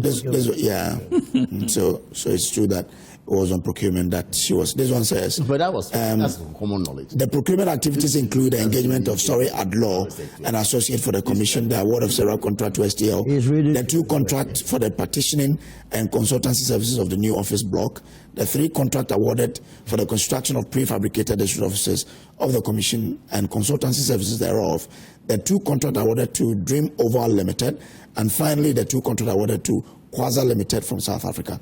Evidence before the committee show that all these contracts were awarded by Mrs. Charlotte Osei, contrary to the Public Procurement Act, the report stated. Let me bring you in. Zato. Thank you very much. The cynic in me wanted to say that the timing of the release of this report is suspicious. But I want you to look at whether it is time we look at the quote and unquote frivolous petitions that people do send to the presidency seeking for the removal of constitutional office holders. Thank you. So the cynic in me wanted to say that the release of this is suspicious, that it was an attempt to bury the negative story about the cocoa farmers and their suffering, and so there was a need to shift it, okay? That was the cynic in me saying that. But then I've also think that I have personally stated some positions on these issues, and I think so far I've been right in one and I've been wrong in the other one. When it came to the Chief Justice, I said she was a goner, she went. When it came to this, I said they were going to go to, they didn't go. So I got one right, I got one wrong. It's proper to come and say that, yes, this one position, this is what I got wrong, and I get to skip. When we define politics, we say politics, who gets what, when, and how. One of the most other important questions we follow up with is who decides? Who gets to make those authoritative decisions? We are dealing with one article. I'm not a lawyer, so my ignorance there may come out, but it's important, Article 146. You see, the question is not Article 146. The question is, who gets to decide on Article 146? Absolutely. At what point? One, if you look at the removal of the Chief Justice, and for them, the Chief Justice, the forum that gets to establish the prima facie case is a political forum, and intentionally done that way, the Council of State. The Council of State is a political forum. Very political. But political in terms of favoring one party or what? I want to get to understand. Hold on. Don't interject him, Hamza. Yeah. I'm not interjecting. Political in terms of the makeup. The number of people that a president gets to appoint there, and the number of people that gets to, let me say, win elections and get there. If you take any Council of State, if you just look at the membership of any Council of State, it's heavily biased and political towards a ruling government. I agree. You agree? Perfectly. Any Council of State at all you take, they are almost always all partisan. It's a partisan body made up of people that are very loyal to any incumbent. Oh, really? Yes, that's the situation. So if you see that a political body, a partisan body deciding Article 146 is therefore both qualitatively and quantitatively different from a judicial body deciding Article 146. Absolutely. So if you see... Who appoints the Chief Justice? The Chief Justice has a No, we can go there. You can allow him to make his point. Allow him to make his point. Justice after becoming a Chief Justice has security of tenure. He refuses to be a partisan person. The person can stay above board and do this. And so the point I'm making is that if you are, so the same clause or the same act being decided in two different fora. One is being decided in a completely partisan political chamber, and the other one is being decided in a more judicial chamber, a chamber that is, let me say, free from, again, I want to believe that, free from political insinuations, political dictatorship, political issues that they do. So let me ask you, how would you have wanted that determination to have been done? Because no, it's not about me. Aside the CJ, who is above. No, I want to. If you let me make the point, I will see about it. So the CJ can look at this things purely through the legality, judicial, and then say, because if you look at what he says, even though these allegations raise serious constitutional ambitions, he still thinks that they do not merit a prima facie case. But in the case of the Chief Justice and in that political arena, these things warranted, or these things rose up to the position of what? Prima facie case. Which things? Oh, the administrative and in the case of the Chief Justice. I'm taking this broadly. That's where I'm looking at it. I'm looking at the political perspective. But are the instances the same? No, they are similar. I'm not saying that they are similar. Okay. Similar in the case that in the case of the Chief Justice, it was about per diem. There was something about per diem and there were other issues. So the bigger point I'm trying to make is that I believe that any Chief Justice in Ghana, therefore, may be surcharged because the forum for deciding their cases is a political arena. Okay. Whilst the other officers of that are affected by this Article 4 says, therefore, or the place where they are deciding is something in a more judicial place where they can subject the issues to more serious political scrutiny.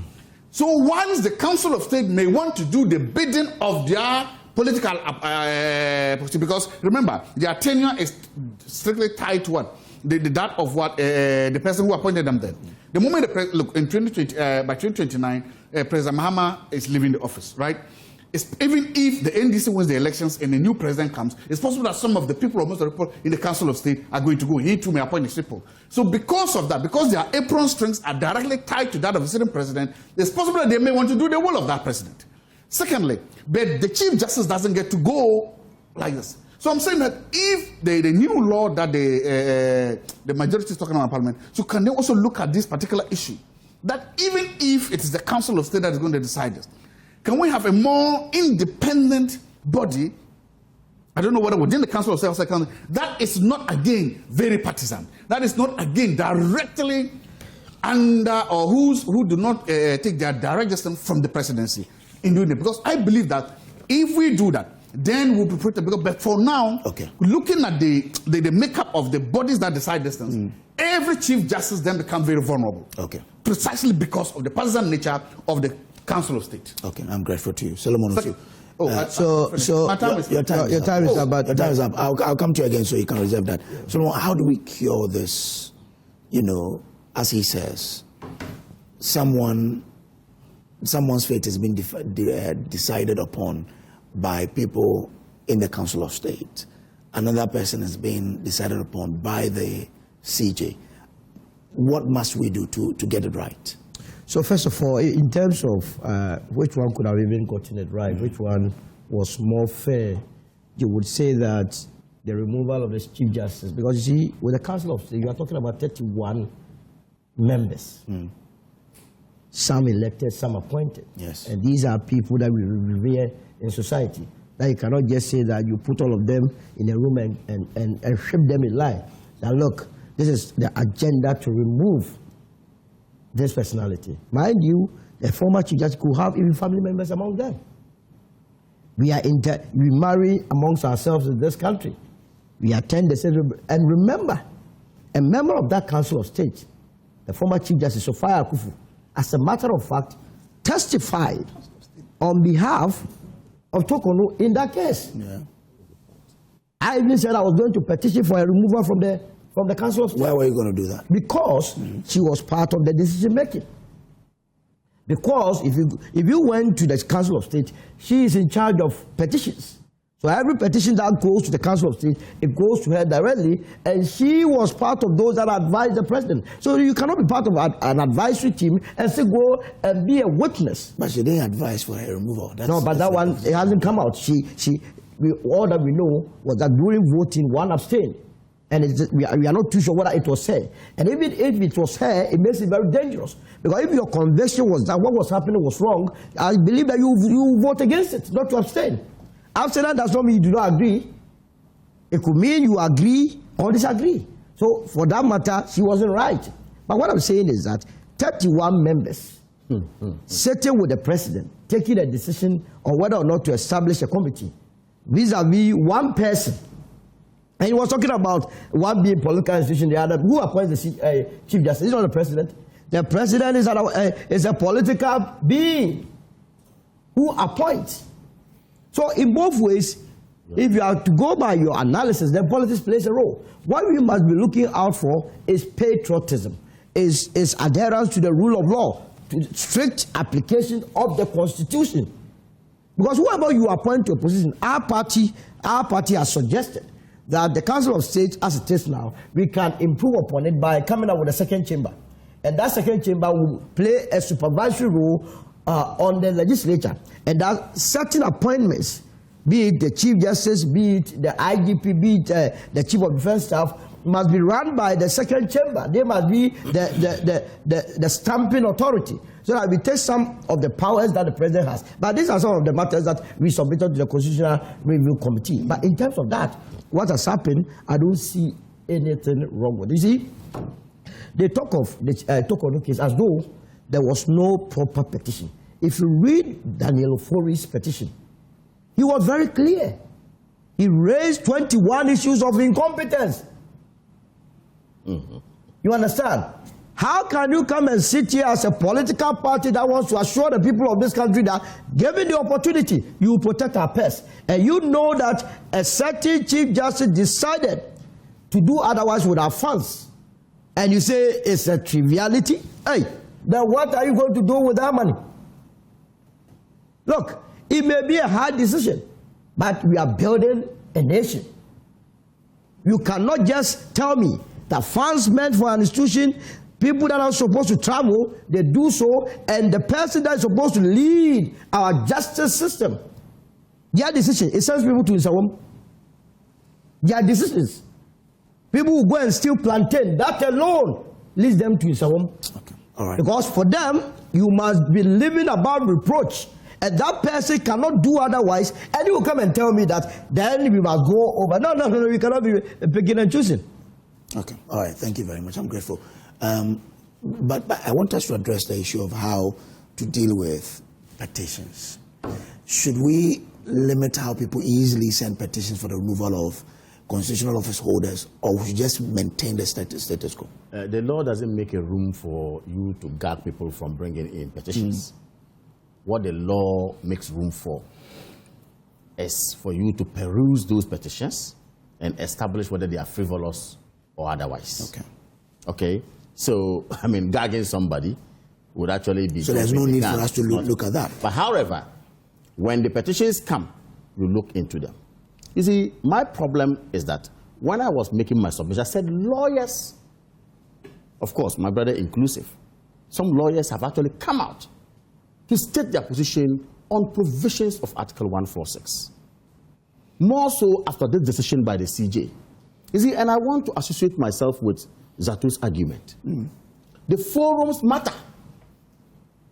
If you listened to me earlier, I said that justices of the Superior Court do not just write English. They derive their inspiration, their positions from the law. Okay? And Zato makes a very profound argument here. Who constitutes, or who are those who constitute the Council of State? So a number of them, trust me, are very political. And that's a fact. All of them. And that's a fact. All of them. If you listen to Solo said that we were told that one person abstained, tried knowledge. The former Chief Justice abstained. We don't know for a fact. Please. We don't know for a fact. We can infer. But you have to. He says infer. What infer? No, you can't infer when you don't know the fact. Even it was a secret ballot. It's fine. That's fine. And abstaining is not a crime. Who said it? Is my right to say I would vote or I will not vote on a matter. Nobody said that. Please. I'm not saying it's a crime. I'm only telling you that what she did or what she's purported to have done wasn't actually a crime. However, she afterwards stated her position again that, look, this is not the way to remove a Chief Justice. She finds some of these petitions frivolous. She's on record to have said it. Oh, then you didn't listen to it. I'm saying, and it's because of the eyes of the law she has. That is why Zato says that, look, but this forum is purely judicial. The Chief Justice is a renowned jurist who I said earlier on that would not take decisions without recourse to the law. Therefore, Charlotte Osei and co., who had their problems emanating from Aseodun Ketia and his likes, calling for their removal even before petitions were granted. Charlotte, I will not be Charlotte. I say Charlotte. You see what the month of Ramadan and co. Okay, who had their problems. Okay, as a result of Aseodun Ketia and his likes, calling for their removal.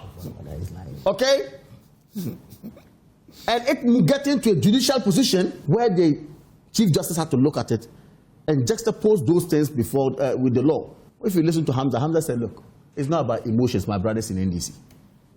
Your emotions shelve it. It's about the law. I am happy. It's an evolving democracy.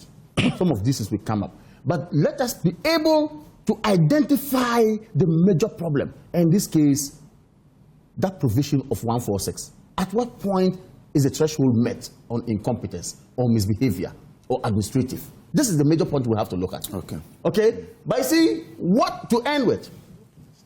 What we are seeing today is the power play in NDC.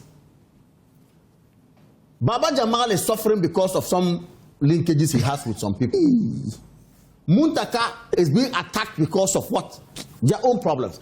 If it emanated from Aseodun Ketia and the rest, and political decision ought to be taken, he will not get advantage. That's the politics of the day. I am saying the forum. How is this related to? It's very much related. Very much related. We are doing politics. He understands it. Maybe he also understands it. I am saying it's very much related. Politics. It's a lot of politics. If Aseodun Ketia and his likes will be served with some credit, they will not be served. More so when the forum that we are talking about matters. For me, I am saying that yes, the law is the law, however, but if you also look at it politically, they will not let anyone gain advantage at the end of the day. All right. Thank you very much. Hamza. I hope I'll get unfettered time. 5 minutes. No, he did more than that. I never did 5. He started 14. I never even did 5 minutes. He started 14. He started 14 hours. But I have my time. No, you see, I was holding the time. He started 14. Go and talk about the farmer. He didn't start 14. He started 14. I watched it. No, he didn't start 14. I watched it. I was also watching. Hamza, why? I control the time. I'm saying that 5 minutes. Start at 14. It was 5 minutes. He started 14. 5 minutes. No. You won't do more than 5, Hamza. As for that, you won't get it. So if you say, and let the viewers know that this is your time. Everybody gets 5 minutes. No, I was holding the more than 5. I was let me. Can I respond? Yeah. Are you always protesting? Oh, yeah. First of all, because I'm dealing with M2 NPP people on the panel, so I have to protest. First of all, Council of State is being accused of taking the shape of political parties. It is simply a case of failure of being partisan, political. It is simply a failure to appreciate the historical evolution of the role of the Council of State. And even if you go into the Constitution and look at the rationale behind the creation of the Council of State, it was meant to be a bipartisan body where decisions would be taken in the interest of the nation. And that point is important. And out of the about 31 people appointed, the president only, in consultation with the parliament, appoints 14. So what that tells you is that those who are elected still have power when it comes to decisions at that level, regardless of the presidential appointments. Because if there's 17 or so of them take a decision, there's no way those who have leanings with the political regime would have their way. Because it's elective. So it is important for us to create that distinction. But as to whether or not it is a body we need to look at once again, maybe, like I said, It is open to further discussions. And my two brothers says that the fora is important. The fora is important. But in making that point, they ended up comparing apples with oranges. And I'll demonstrate to you why. First of all, the fora for the removal of Charlotte Osei was the Chief Justice. Absolutely. Yes, yes. So you can. But that's what the law says. Yes. And so you can only understand this decision of establishment of a prima facie case or not when you compare it to a similar fora that they used in the past, and that is the same Chief Justice. You cannot compare this fora to that of the Council of State that is mandated to do a different thing. So we can test the efficacy now of Article 146 in relation to how it is applied in the case of the Electoral Commissioner, the Special Prosecutor. In relation, you can only test that when you compare it to what happened in the past. So that fora, the Chief Justice's fora, doesn't deal with the removal of a Chief Justice. It deals with the removal of a High Court judge or a Superior Court judge, and that of what? People like the Electoral Commissioner. So what was the standard? So when they had that fora, when they were using that fora, how did they use that fora in the case of Charlotte Osei? That should be the test case. How did our friends in the MPP use it? Today we have used it in a way that they feel commendable. Even Dr. Zato has said that he got it wrong, because you know why he got it wrong? He was measuring the NDC with the yardstick of the MPP. And if the MPP went on a partisan pursuit, his agenda, his thinking was that this is the time for the NDC to pay back. So they will also remove the Electoral Commissioner. But he was disappointed because we applied the law as it should be applied. Again, on the same issue of fora, my brother, Kojo, my brother says, oh, now that this issue has happened, the Chief Justice was removed anyhow. Look at the issues. It is not for nothing that the Constitution gave that mandate to the Council of State, because it appreciates that when it comes to the removal of a Chief Justice, it is not just legal issues. Political considerations and social and cultural expectations of the people would play a role. So it's not just your legality. It borders on issues of morality as well.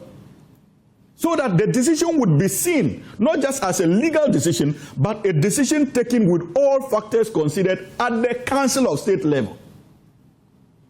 And we're dealing with a citizen of the Republic of Ghana who filed petitions, and as part of his release was the point that this woman you have made Chief Justice of the Republic of Ghana is an obstacle to the pursuit of justice. And this is how he used the power to influence cases against me and many other people and gave detailed evidence. So, in the case of Charlotte Osei, or the current Electoral Commissioner, and that of SP, I'm sure if there were similar compelling evidence of specific and individual wrongdoing, the Chief Justice would have had no cause but to have established a prima facie case. But Hamza, even though the petitioner you mentioned, he's gone by 5 minutes though. No, he will be done by 2. He is left for 1 minute.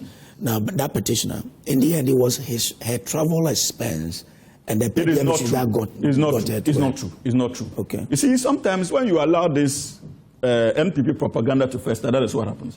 The Constitution says in camera. The committee has sat. Nowhere has it been said that the former Chief Justice was removed from office based on A, B, C, and D. Well, show me an evidence of that report. So you may have, as part of the petitions, issues of, what's the name? Traveling expenses. Yeah, but as he said here, until the report is made public, you cannot sit here and conveniently conclude that because it was part of it, it was the reason why she was removed. Okay. And that's why I'm telling you that the gentleman gave compelling evidence. How did you of interference? If you say we didn't know, how did you know? But the petition was published. That same petition that talks about the travel issues is the same petition that contains And mind you, there was not one petition. I'm telling you that we cannot sit here. So I'm telling you, it could be possible that the decision to establish a prima facie by the Council of State was occasioned on the basis of that compelling evidence given about interference. That's why I gave the basis. And I told that unlike the Chief Justice establishment of a prima facie case, when it comes to the Council of State, many other factors are considered. It's not just legal, cultural, social, and the survival moral implications of our democratic space and how Ghanaians perceive their access to justice delivery. And so let us appreciate these things. Come on, you see, I can understand the difficulty you have with this government, and especially the decision emanating from the Chief Justice, because it is alien to your nature as a political party. Thank you very much. But this is something beautiful. Thank you. Even Dr. Zato himself agrees that, look, he's been driven. Thank you. Your time is that not the case? I'm grateful. Is that not the case? Because he thought we were going to go by the MPP standard. But Zato couldn't have said that when on countless occasions he had made bold declarations that they will go. They will go. So he couldn't have said anything. But he's an MPP associate. No, but so he's a member of the MPP. Oh, he's a member of the MPP. Oh. And in their dictionary, they thought that, look, we did this to them, so it's a time for them to Zato, you don't have anything to contest with what they say. I'm a member of the MPP. Hold on, I'm coming. For my time, because today I don't want to be the destructive one. I'm coming. I'm coming. To be the destructive one. This one from the presidency says, I'll get my 5. President John Dramani Mahama has, in accordance with Article 1469 of the 1990 Constitution, removed Chief Justice Getru Tokono. This follows receipt of the report of the committee constituted under Article 1466 to inquire into petitions submitted by the person he mentioned, Daniel Ofori. Yeah. After considering the evidence, the petition and the evidence, the committee found that the grounds of stated misbehavior under Article 1461 had been established and recommended her removal. So, what are the grounds? That's all. Today we are told misbehavior. Misbehavior is something. That's why the grounds that we are told constitutional questions are raised, administrative questions are raised, but yet they don't constitute what misbehavior. But you are comparing apples with mangoes. I mean, what do you mean? How can you say? I'm just giving you the distinction. 2 different petitions. You said Charlotte Assay matter was quite here. You know why? Why? But Charlotte Assay's case was clear on his fees. How was it clear? How was it clear? You mentioned that there was a breach of a law. Which law? Procurement. Yeah, procurement. Yes. I told her she was not a procurement officer. That do with the breach of a law. But you made a law, no matter how little it is. So the law is the law. Breach it. The law is the law. Breach it. The law is the law. Forms part of a prima facie. That is what this one is telling you. That you are blowing out code here. What the Chief Justice? You have not read the Chief Justice's determination. She is telling you. The Chief Justice is telling you that it's not enough. Yes. In one breath.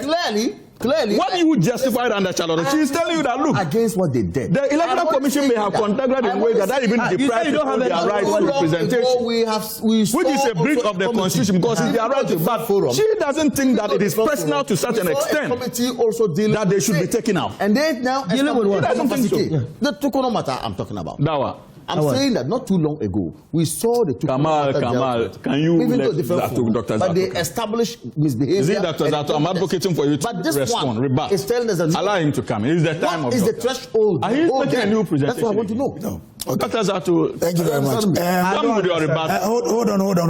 I have a lawyer who watches our show every day. Very well. Now, she says Solomon Owusu, hard guy. He cracks me up. Kudos to him. Unfortunately, I have to go to court, so I can't watch him. I hope he's returning tomorrow. And I said, no. I wish you the best in your court deliveries. And the court system is working. It's working. So the point I'm making is that, and I think that so far we've established this, that look. So you are starting at 30, so that nobody takes I think that in any future law that wants to look at this thing must then understand that any Chief Justice at all is already handicapped the moment you receive a petition.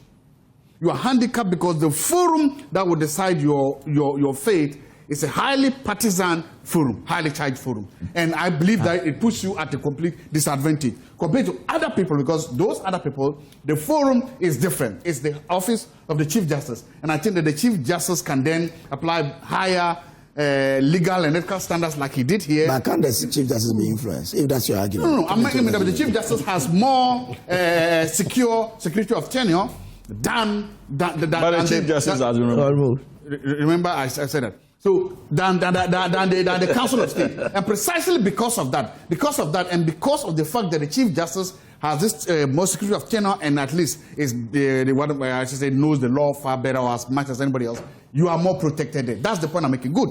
I'm also looking at this, that there's something to that we've not looked at or we've not seen this, is how opaque that whole process is.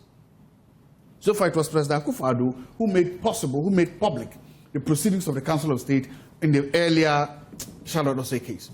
And people now go to read it to try to now begin understand what went into not establishing that prima facie. You mean prima facie, how did he do that? Solomon, I'm talking. All right. So, in the first case, but so far everything else has been so opaque. And I'm believing, look, we need a little bit more transparency. We need a little more. For instance, can we make it possible that right now that Charlotte Osei has been removed, Sokona has been removed, that can we see the reports of both the in-camera report and also the Council of State report? Because I believe that when we see these things and we read them more and we understand them more, they may serve as cautionary tales, one, to serving justices, and they may also go to improve our jurisprudence in how these issues are held in public or held in the future in the case. So we need more information and more transparency in how this is done, because if not, we are just guessing and we are just dancing in some kind of darkness. Three, there's something that happened earlier last week too about the corruption perception index in this country. Despite all the talks of oral and looting or whatever, we didn't make a big dent on it. We didn't cross the 50 mark. We moved from, yes, it's true that there was a minor improvement from 42 to 43. And part of the reasons mentioned by Transparency International had to do with the removal of the Chief Justice and also the OSP. That the way they were removed, how they were removed. No, the OSP has not been removed. So well, calls for their removals, I know. It was mentioned, calls for their removal, agitation for their removal and things like that. But impacted or helped impact our low corruption perception there. So right now, that's why I'm part of the reasons where I am happy that we have at least, for the meantime, put that in the back burner. As a country, we need to move forward. But we can come up with measures to say, if there are things, administrative or even legal things, that can make that office more independent, we should do that. If there are administrative or legal things that can make that office stronger, we should do that. If there are administrative or legal things that can make that office to buy better and become a force to be recognized when it comes to corruption, we should do it. Because that was the intention of the framers of that office. That was the intention of the creators of that office. That office shouldn't become another talk shop. It shouldn't become another political football.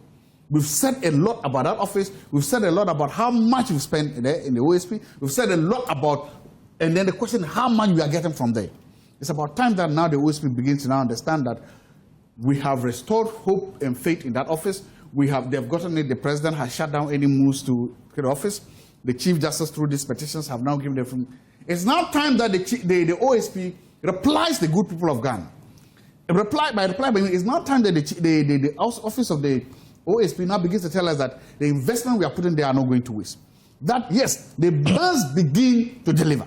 Okay. And they must begin to deliver value for money. And value for money here means that the anti-corruption activities, prosecutions, and procedures must now begin to convince Ghanaians that that office is worth its salt. Because if we don't do that, despite right now, you can say clearing everything that might have threatened them, then they are not being fair to themselves and to Ghanaians. And then later, it will not be the parliament that is coming after them. It will not be law that will come after them. It may be the streets coming after them. And when the streets are coming after them, it's difficult. So for me, questions about, is the OSP relevant? Should it be relevant? Should it become things of the past? The OSP can and should demonstrate to us that they are relevant, they are needed, and they need to do that right. Okay, all right.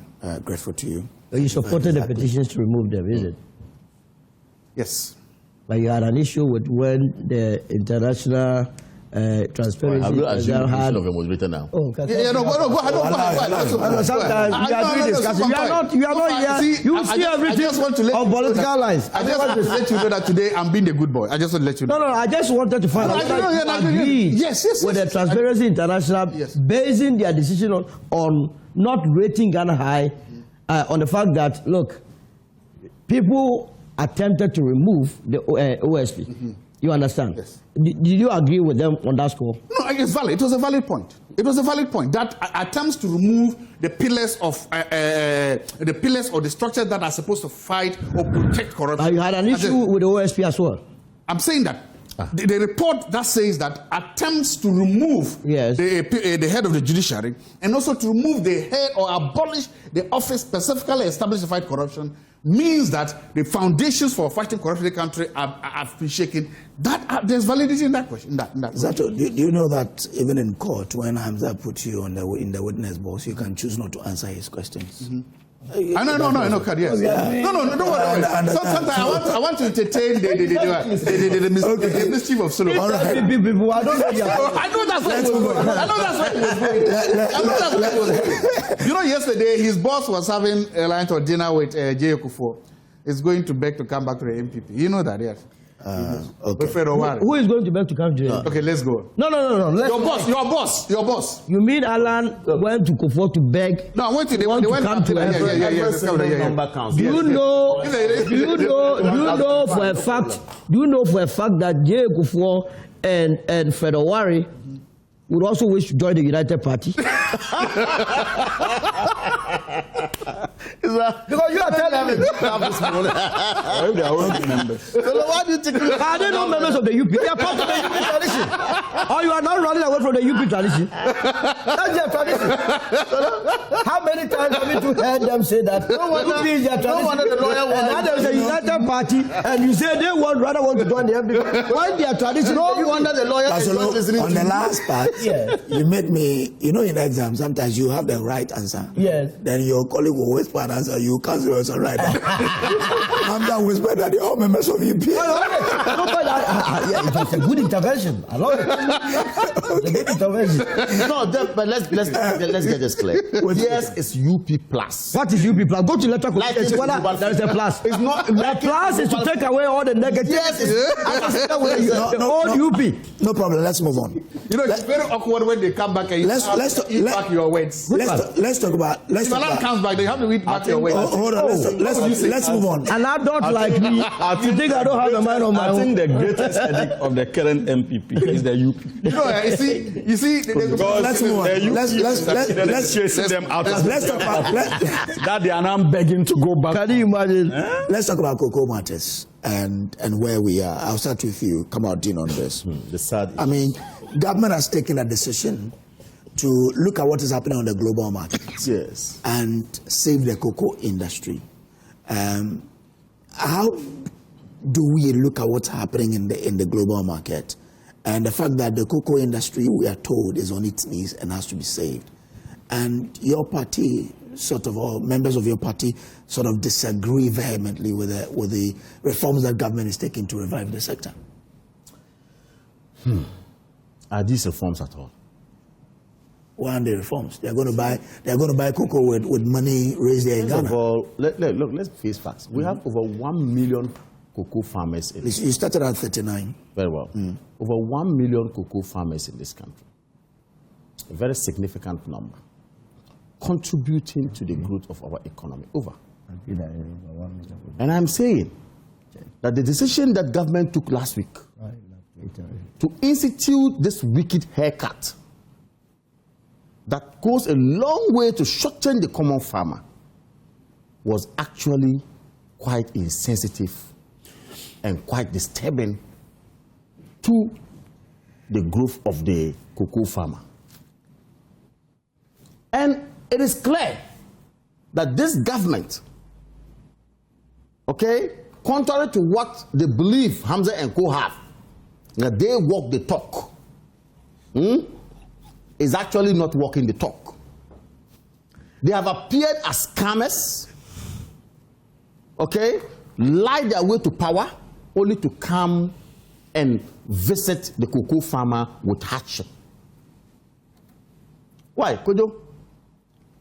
Our neighbors, like Côte d'Ivoire, have decided to maintain their producer price. Why? Don't they sell to the international market? They do. Don't they have farmers who equally have needs like the Ghanaian farmer? But what we did first was to first come to office, and prior to coming to office, promised them 6,500, raised their hopes. We came to office, decided to open the window so early in August, and said that, oh, we were moving it from 3,100 to some 3,200 and something or so. Then later on, 3,690. The farmer didn't say anything. The farmer decided that, okay, you've opened the window so early. The beans I have, I'm going to supply them. They decided supplying the beans. From August to November, none of them received a penny. And the best they could do in 2025 was to procure vehicles for themselves. The best they could do was to ensure that they go out there and renovate their houses to fit the luxury that they need. And that cocoa farmer who listened to you, even though you didn't give him what you promised him, and supplied the beans, by November he was not paid. December, wait a minute, December was not paid. The education we were given yesterday is that those who have not been paid is those who supplied the 50,000 bags that the cocoa board is keeping now. Yes. It is not the entire people who have been supplying. Of course, but they also supplied, I'm just saying the 50,000. So even if it's 50,000, let's work the mathematics. At least, they could have still done the 3,600 that they wanted to do.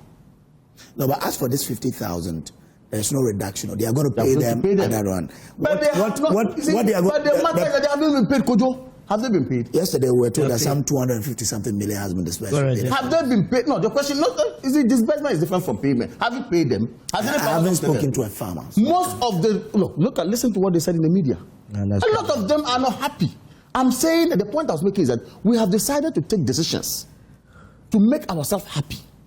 Decisions to encourage the people who are enjoying 30% of our cocoa and rather leave those who are supposed to enjoy the 70% of the proceeds of cocoa, which are the farmers here. And I'm saying that all the promises, all the talk that the MPP government was wicked, the MPP government did not care about the cocoa farmer. Today, Atufosen, who is the finance minister, who was on record to have insulted the MPP government. Eric Opoku, who is the agri minister, on record to have said that we were shortening the farmer and that they needed some 7,000 or 6,000 from their calculation. Only for you to come and sit here and give them another 2,500. How insensitive is that? How wicked is this? So we are calling on the government to quickly go back to cabinet, just as they rush to cabinet to reduce that price and reinstate that 3,600, so that the common farmer will be able to make something home. And like I said, we are not different from La Côte d'Ivoire. The farmer in La Côte d'Ivoire has blood running in him, through him, just like the farmer in Ghana. So if you say you could give them the 6,000 and you didn't give them at all, please get back to where they are supposed. They're supposed to be given the 3,600, and at least they will be fair about. You may be fair about it. You see, I think that this cocoa industry, we have come a long way. The economy has grown as a result of cocoa. We all know that. Follow the history. Our economy got to a level because of cocoa. It is not time for us now to think that the cocoa farmer is not important in the scheme of affairs in this country. And that's what they have done. I am calling on the farmers to continue agitating, to continue fighting for their rights. And we are ready to support them on any day. Why would you do that? So why? When we came to power, what did we do?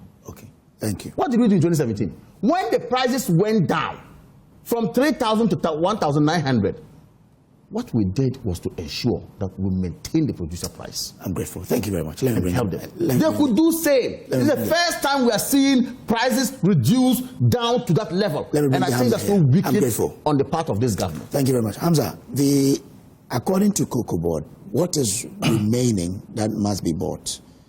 70,000 bags. They mentioned bags, 70,000. What they have there, they've bought, these 50,000 are bags, 7,000 bags left to reclaim. Now, because they did some projections ahead, if this is 70,000, why can't government probably do something to assuage the farmers' oil? Government cannot do something at this critical moment to assuage their fears in terms of the pricing because of the dire straits Cocoa Board already finds itself, how it was managed over the years. And I think we've made that point a number of times. And is it,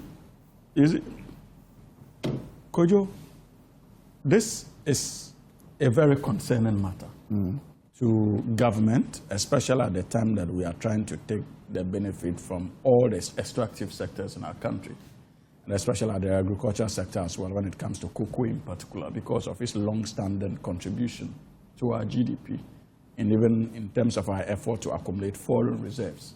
Cocoa Board has been a major source of that foreign reserve. And so this is not only affecting the Ghanaian farmer, it is affecting government plans in terms of projections, in terms of the economic fundamentals. So it is a double-edged sword.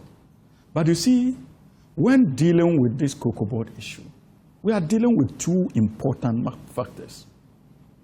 Kojo, the first is the legitimate and genuine frustrations of the cocoa farmer. And the second is the symbolism of noise that we have allowed to confuse the issues. And you see, that noise is a generation and representation of the new patriotic party in particular.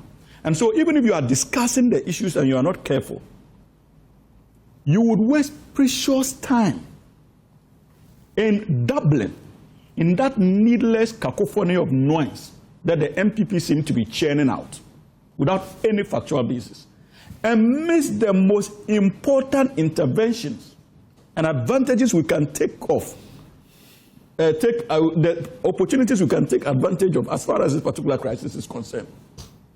And that is what I have observed in the news. What is the noise? Everybody in this country knows the situation Cocoa Board found itself before MPP left office. Indeed, because of the crass mismanagement, that board and that last leadership of Cocoa Board did not even present their financial audits for 2023 and 2024. Why didn't they do that? Why is nobody interested in it? It is because the records were so damning to the extent that they didn't want those documents to be made public. And that's why even when Dr. Mahmoud Baume was asked in the heat of the campaign about the state of Cocoa Board, what did he tell us? As chairman of the economic management team, that he had no idea about the state of Cocoa Board. Oh, he said so. Oh, but the video, you can pull out the video. No, he says so. So he has no idea. Yeah, he pull out the video. Let's not discuss, let's not argue about it. What's happening there? Kojo, pull out the Cocoa Board will address the now let me make you can cross-check this, I beg you. And you see, Kamal makes the point, and I love that point, that when they were in power and they had pricing challenges, they absorbed it. How were they able to absorb it?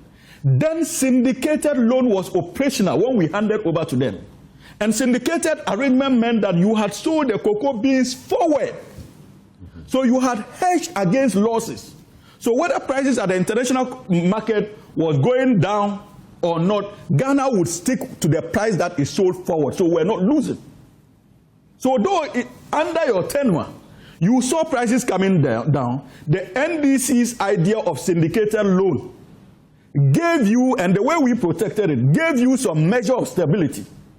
But fast forward in 2025, by 2024, you could not even do syndication. So that hedging opportunity that we had as a nation for our farmers to benefit in case prices were falling, what had been taken away by your reckless intervention in the cocoa industry. So that is the difference, my brother. And you see, secondly, Kojo, this is interesting. They also make the claim that, what's the name? So on that one, Dr. Baumia was asked about reports that Cocoa Board is on the verge of collapse. And he said he's unaware of that and unfamiliar with the data behind that claim. So that's exactly what. But he didn't. He said he didn't know. He's not familiar. He didn't know. Unfamiliar means you don't know. Dr. Baume would have told you. No, I'm coming.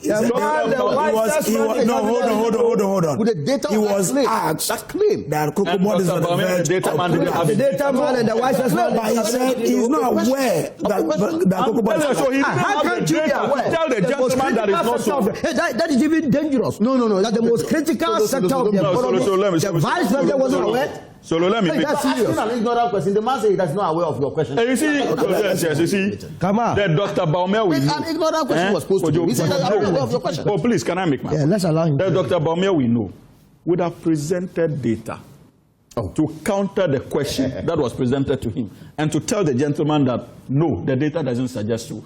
But by then there was even no data. But if that's why I told you that. He says, I'm not familiar with the data behind that claim. Is he not saying that the data I have is different from? No. Why did he? That's a fair question. Dr. Baume, you know, why didn't he put out that data? Because I've told you that in 2023 and 2024, they didn't even have financial audits report. Yes, exactly. You didn't have it. Okay. And you see, another lie that I saw MPP apparatchiks sharing on social media was the issue of the pricing window announcement by Randy Abbey. And that was being championed by the Honorable MP, the former Chief Executive son. What's his name? Michael Edu. Michael Edu. Thank you. He claims that because no, thank you. Your time is up. Please. Your time is up. He claimed that. No. So you don't have to say. Okay, you have to. He claimed that he made the point, and then people they were excited about it. He made the point that because Dr. Randy Abbey announced the pricing window earlier, farmers were hoarding and were waiting for an opportunity to take advantage of the new pricing window somewhere in September. And so, because of that, that is where we are. That is why we are where we are. Okay. And the question I ask you, Kojo, is the problem at the international market caused by Ghana, because Ghana has so much cocoa beans, to the extent that farmers hoarded and now are selling to Randy now? That is not the case. Thank you. The difficulty has to do with the international pricing system. So why? And this government has said that because of even Cote d'Ivoire today has announced the possibility of a reduction this morning. Thank you. And you see, when you are making the comparison, no, this is important. Under 30 seconds. When you are making the comparison with Cote d'Ivoire, when you are making the comparison with Cote d'Ivoire, Kojo, when you are making the comparison with Cote d'Ivoire, it's important. Okay. Cote d'Ivoire's regulatory system is different from Ghana's regulatory system. Thank you. It's very, very different, and you need to appreciate the difference. No. I am grateful. Cote d'Ivoire's is simply regulatory. This morning, I am grateful. Hamza is using inferior communist tactics to talk about anybody. We shouldn't accept that. He took 2 more plus, so you have it. Don't worry. You come in. I should come in now. Yes. Thank you very much. What has happened in the cocoa sector has the effect of bringing or of putting one of the biggest dents on trust in government. That is the MPP noise I'm talking about. To make sure that, and based on this act, it's possible that Ghanaians are going to lose one of the biggest trust in this government and whatever they say and what they will say. And that's a dangerous thing. But I want to start on by saying something. No, forget about the big English. Forget about the rhetoric. Do you know one thing is very, very clear, which is this. Farmers are suffering under this country. Farmers are just suffering under the NDC government. And I'll tell you one of the things I say trust in government. We can go about the rhetoric. We can go about what they said or they didn't say. We can talk about the promise of the finance minister to give them 6,000, which was a failure. We can talk about the pledge by the president that go and get a cocoa farm, you'll be happy. Are they happy now? Are they laughing? Are they giddy? Are they clapping? No. And then we can come to something. Mr. My in-law Hamza is here. Ghana GH1 is quoting you on Monday, February 9th, 2026. I haven't said this. Which is week on. Hamza, so in will I respond, right? You know, I'm saying GH1 is quoting you. Yes, when I finish, I can respond. GH1 is quoting you. New Salem. This and this government won't entertain the invitation to cut prices for cocoa farmers. That is GH1 quoting you. You are sitting here saying, Dr. Boy, did you lie? No. Did you lie when you said that? You are a member of the English. Should I respond? I'm coming to the point. I allow you to respond. You are sitting here. No, but when I say no. Okay, you can respond. Let him respond. No, respond. Did you say that or not? Or you can finish. No, respond. Did you say that or not? First of all, Oju, listen. I'm happy that my brother is interested in my exploits. No, but let me respond. I'm going to respond. Let him respond. Don't worry. You have invited me into the discussion. No. It will take a minute I to do made that, the point maximum. that the government will not entertain an invitation from the MPP to cut cocoa prices. And this government has not done so.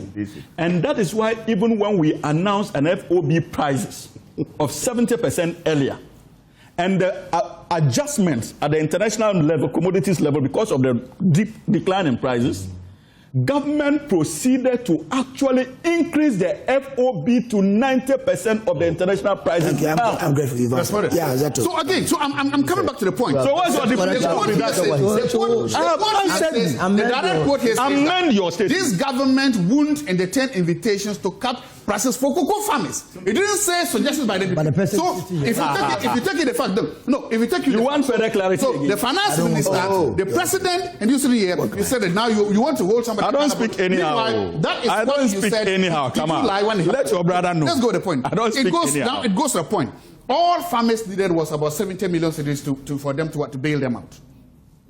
What? This government is telling us that they cannot afford 70 million cedis to bail out cocoa farmers. No. One of the benchmark, the rock of this nation. That's what they are telling. Government has looked cocoa farmers in the eyes and tell them that 70 million cedis is too good for you. We won't give you, won't do that. This government that is engaged in frivolous spending and activities saying that you are too 70 is too good for you. We'll leave it to go like that. But now the other reason they said they increased the price high was to check what smuggling. Now that you have reduced the prices, have you thought about the smuggling? If the reason why the price was high was, and that's what I'm talking about, the incompetence and the apology at Cocoa Board right now.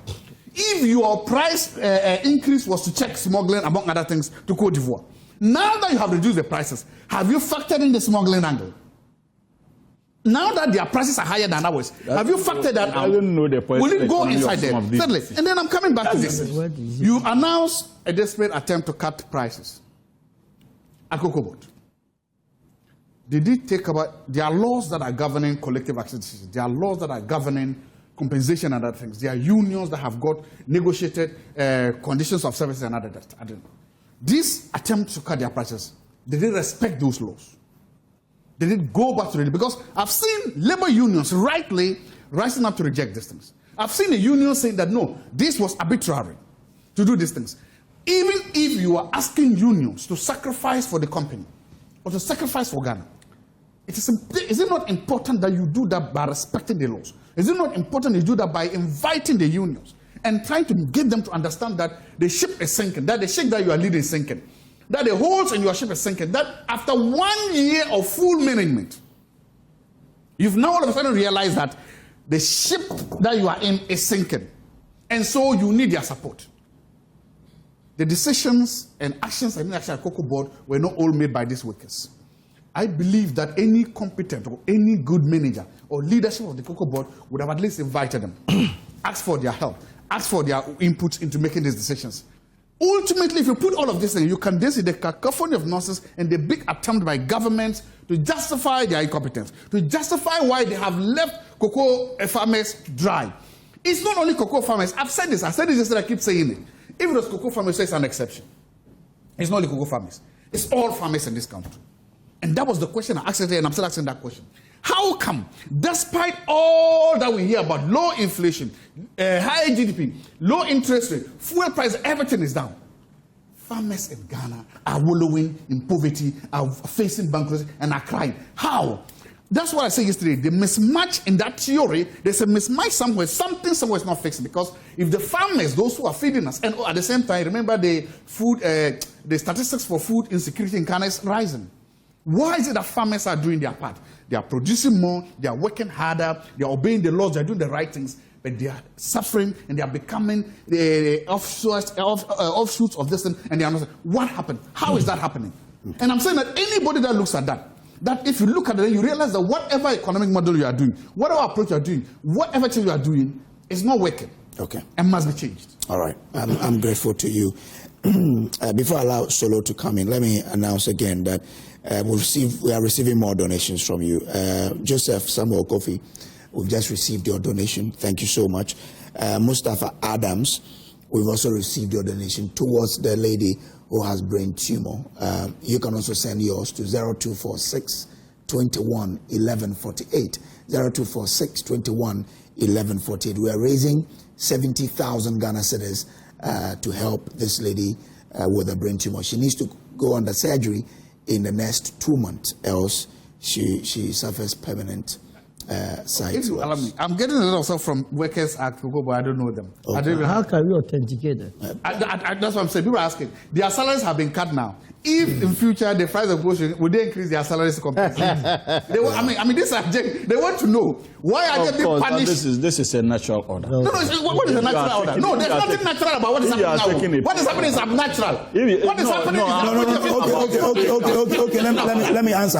If your cuts, salaries are down because let me answer. Sacrifice. Of course. Gentlemen. Second, hold on. Again. The cut in salary was till the end of the cocoa season, which is in August.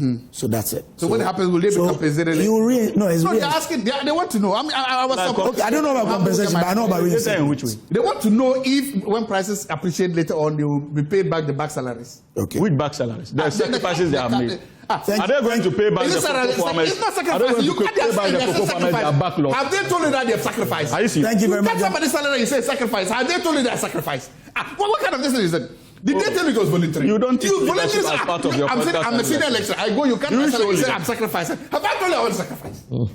Have they told you they want to sacrifice? Which one? The workers at Cocoa Board. Cocoa Board. Have they told you they want to sacrifice? At every standard. That's why I'm asking you if you have taught leadership. By what standard? He runs a company. No, it's not running. And he knows that when the company is a growing concern, workers will pay. Hamza, you don't go if it is going through challenges. And then you tell the person's salary. It's a natural order of things that natural order of things. You have to roll back certain benefits. What do you mean?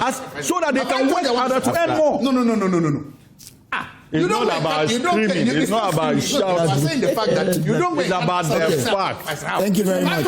When you were speaking, have I told you I want to sacrifice? It's not even your time. Why have I told you I want to sacrifice? And these are the kind of people have the workers told you that they want to sacrifice? These are the kind of people who want to lead us in the future. Yes, he said he wants to lead. You must be but he's a member of the you must be contested for parliamentary. You cannot just bring their salaries with attacking to their unions. He was desiring to lead, and he's telling his own constituents that he's Thank you very much. When we sit here, he will make all the noise about the poor cocoa farmer. The poor cocoa farmer. They are telling you to sacrifice for the poor cocoa. Who has told them to sacrifice? So you see that double standard.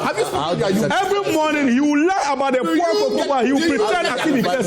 You know why he doesn't even have a backyard farm? Ask him whether he has a backyard farm. I do. Into me, he doesn't even have a backyard. But you don't. You don't. A farm. Look at where is the farm located? Which part of Tumu? Which part of Tumu? Thank you very much, gentlemen. Today I can supply you 100. I am told your microphones are off, so I'm told your microphones are off. Your microphones are off, so I don't have to worry. I'm grateful to you for watching us. THS Ventures. Just when you heard it, you've also sent in your donation. I'm grateful for the donation you sent. THS Ventures, thank you for sending your donation towards the brain tumor patient. You can also send your 0246 21 1114. I can see Solomon also looking at me. So he wants to give us 10,000 cedis. We'll take it after the show. It's too small for Solomon. Okay, so will give me 20. Hamza will give me 20. All of you give me 20. Say again. I'm just a poor public servant. So how much can you give? I'm a poor public servant. So how much I have to go and look at my budget for the month and see what I can get. Already is a businessman. Okay. Solo has agreed to give me 10K, so I'll take that on from So you also have 7 minutes. It's very important that. I thought he had his take on the cocoa matter. No, he hasn't. He started from you have a problem. So let's move on. He's scared. What are you coming to see? The last thing that we must be expecting from this country is to be getting proposals as how to revamp the cocoa industry from the new patriotic party. and their size. I mean, at best, they should be staying away from the cocoa discussions. Because a party that took over a positive equity position of cocoa board and ended up with a negative position of cocoa board must be the last. We never took up positive.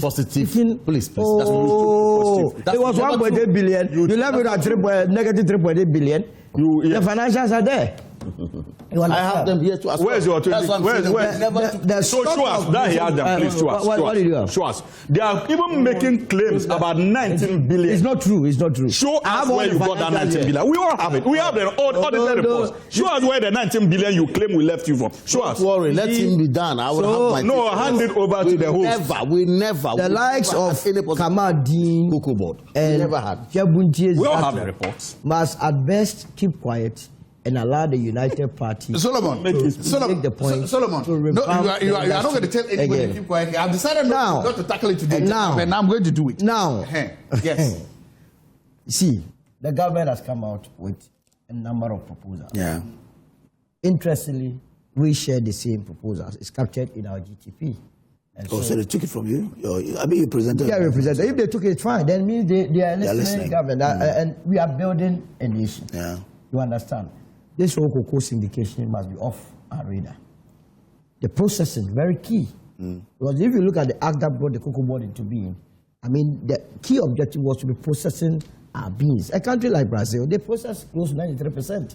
So why must we continue to always shipping our beans in the raw form? So it's not the best of things to do. The pricing formula.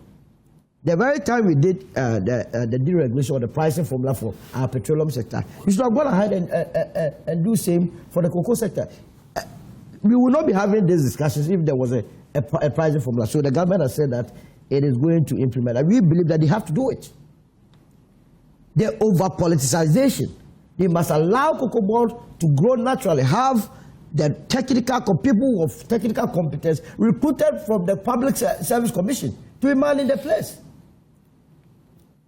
When you do this, I tell you, the cocoa sector will be very, very Are you saying buoyant. is not coming to No, I'm not saying so. I'm coming there. Okay. I mean, ever since Randy Abiy took over cocoa board, from where I sit, I don't see what he has done that must necessitate his removal. If anybody can point to a single policy that has been so negative towards the sector, tell us and then we will go after him. You mean reducing the prices by about 500 is not something? Let me tell you something. Tell me. The more I listen to my brothers from the NPP, the more I get worried that they stayed in power for 8 years. How can you tell me that you are a businessman? Mind you, cocoa is a business. That the international market price of cocoa is $4,100 per ton. And that you as a country that depends, government runs with two sources of revenue. If it's not taxation, it's grant. That taxation that we are going to use to develop our roads, hospitals, schools, and other infrastructure, because the world market prices of cocoa has dropped, we must go and take that taxes to go and cushion the farmer. When the farmer is also needs roads, schools, hospitals, who does that? It explains to you why they decided to go and borrow and then to shore them up, left us a huge debt. Reckless management. Who taught them this management? And it runs through all of them. They go on various platforms. Government must go and look for money to short. What? Look, if what their claim that Côte d'Ivoire is still selling at the price that they fixed is true, I'm telling you, cocoa farmers in Ghana will not be making noise. Do you know smuggling more than the cocoa farmers? You mean we are claiming it's not true? It's not true. My brother. It's on paper. Let me tell you. What I talk about, why? We don't do have people. Let me. Are you indicting the platform you're sitting on? No. After doing that research and reporting, you see, say it's a claim. There is a reality and fiction. If you go to Côte d'Ivoire, why don't you want to?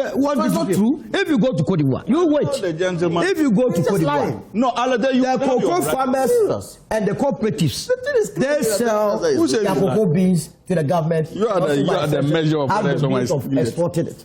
Now, when you go to Côte d'Ivoire today, so what's the on paper the price is the same. So what's the price? And what it is that government is not paying anybody for the cocoa. Côte d'Ivoire has more cocoa beans in there. In fact, if you look at the tonnage that is left, theirs is in excess of 1 million tons sitting there that they are not having buyers. If the prices of cocoa in Cote d'Ivoire was higher than Ghana, by now all the cocoa beans will be smuggled to Cote d'Ivoire. They will not even make noise. They are looking for an opportunity. Remember, go and check in 2023-2024 season, OT region. When Ghana's cocoa price was that terrible, they were able to only contribute 97 tons, a whole region, 97 tons, because it became so profitable for them to smuggle it to Togo. That was offering a higher price.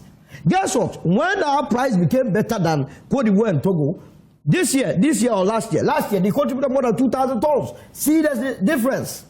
So cocoa politics, it is not for you to go and tell the cocoa farmer. The cocoa farmer knows his economics very well. He knows that he has neighboring countries, and that if Ghana's prices are not good, he will send it to other neighboring countries to make the most out of it. And why is it that the cocoa farmer in Ghana is today, a few of them though, because those that Mirakasabwagi and Co sent to the farm are constituency members of a proposed NDC branch. And those are the NDC members are talking about. I know them. And they didn't even They didn't even know you are not NDC members. When they were lecturing them, one of them was standing by and said, say Randy brought on camera. They didn't even edit that portion. When you are going with some of this, but the truth of the matter is that I agree with this administration in reducing the price to reflect what is happening in the world. You see, it is very important that as a country, we don't do anything anyhow. All right. No, I'm not done here. You just started with me. Please. No, Why do you want to? 904. It's in. Hey, I just started, my brother. Are you what sort of time are you? No, Solomon. You see what they are trying to do. You started with me at 9:08. It is now a minute. You have to be fair to You're running up. Running up still.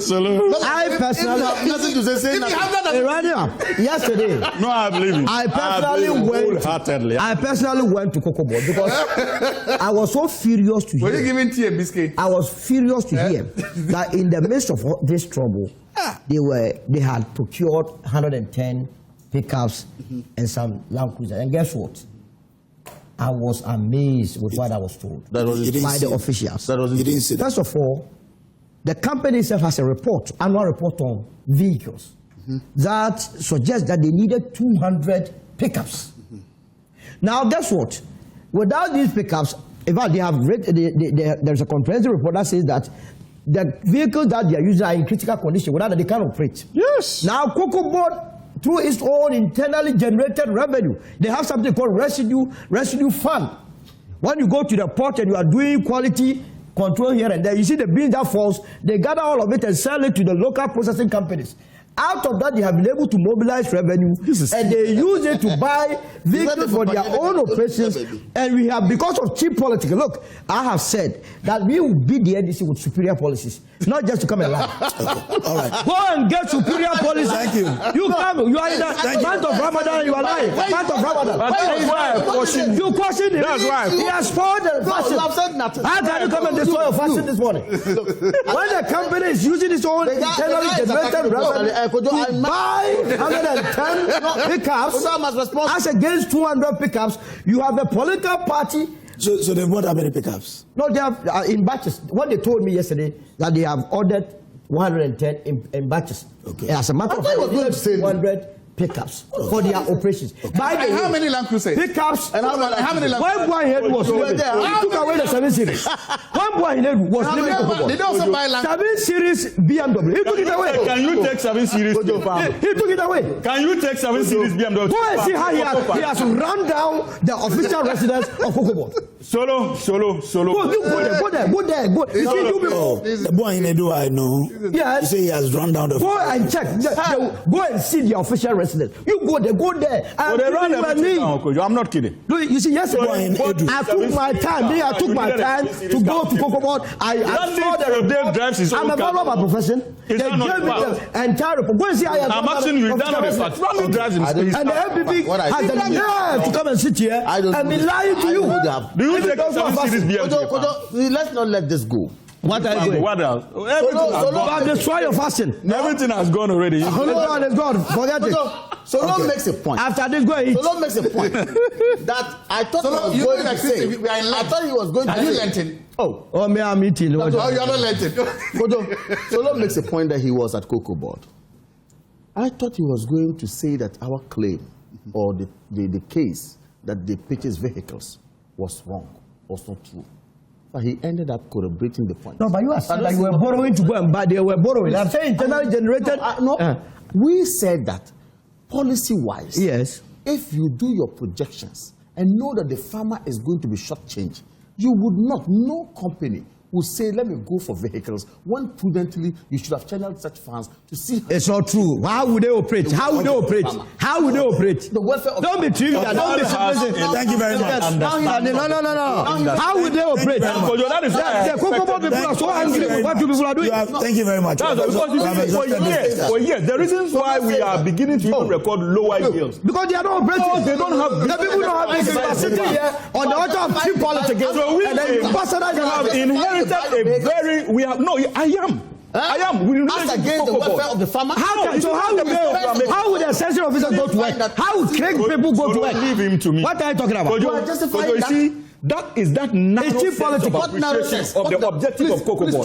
That led to the destruction of the successes we took. Thank you very much. We will not allow people to be doing their job. Patriotism is key.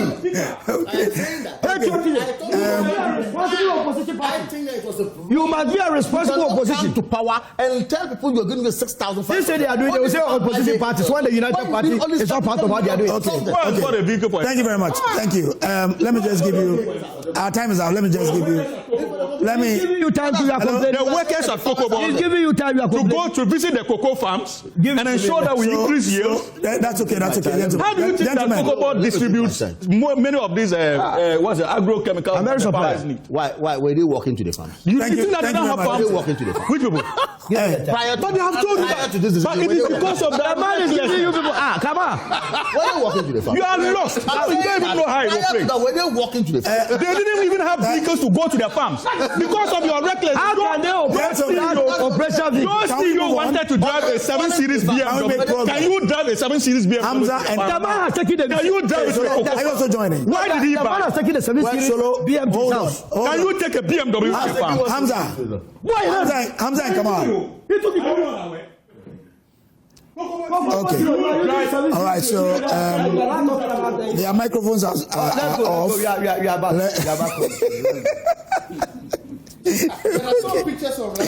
Well, let's move on.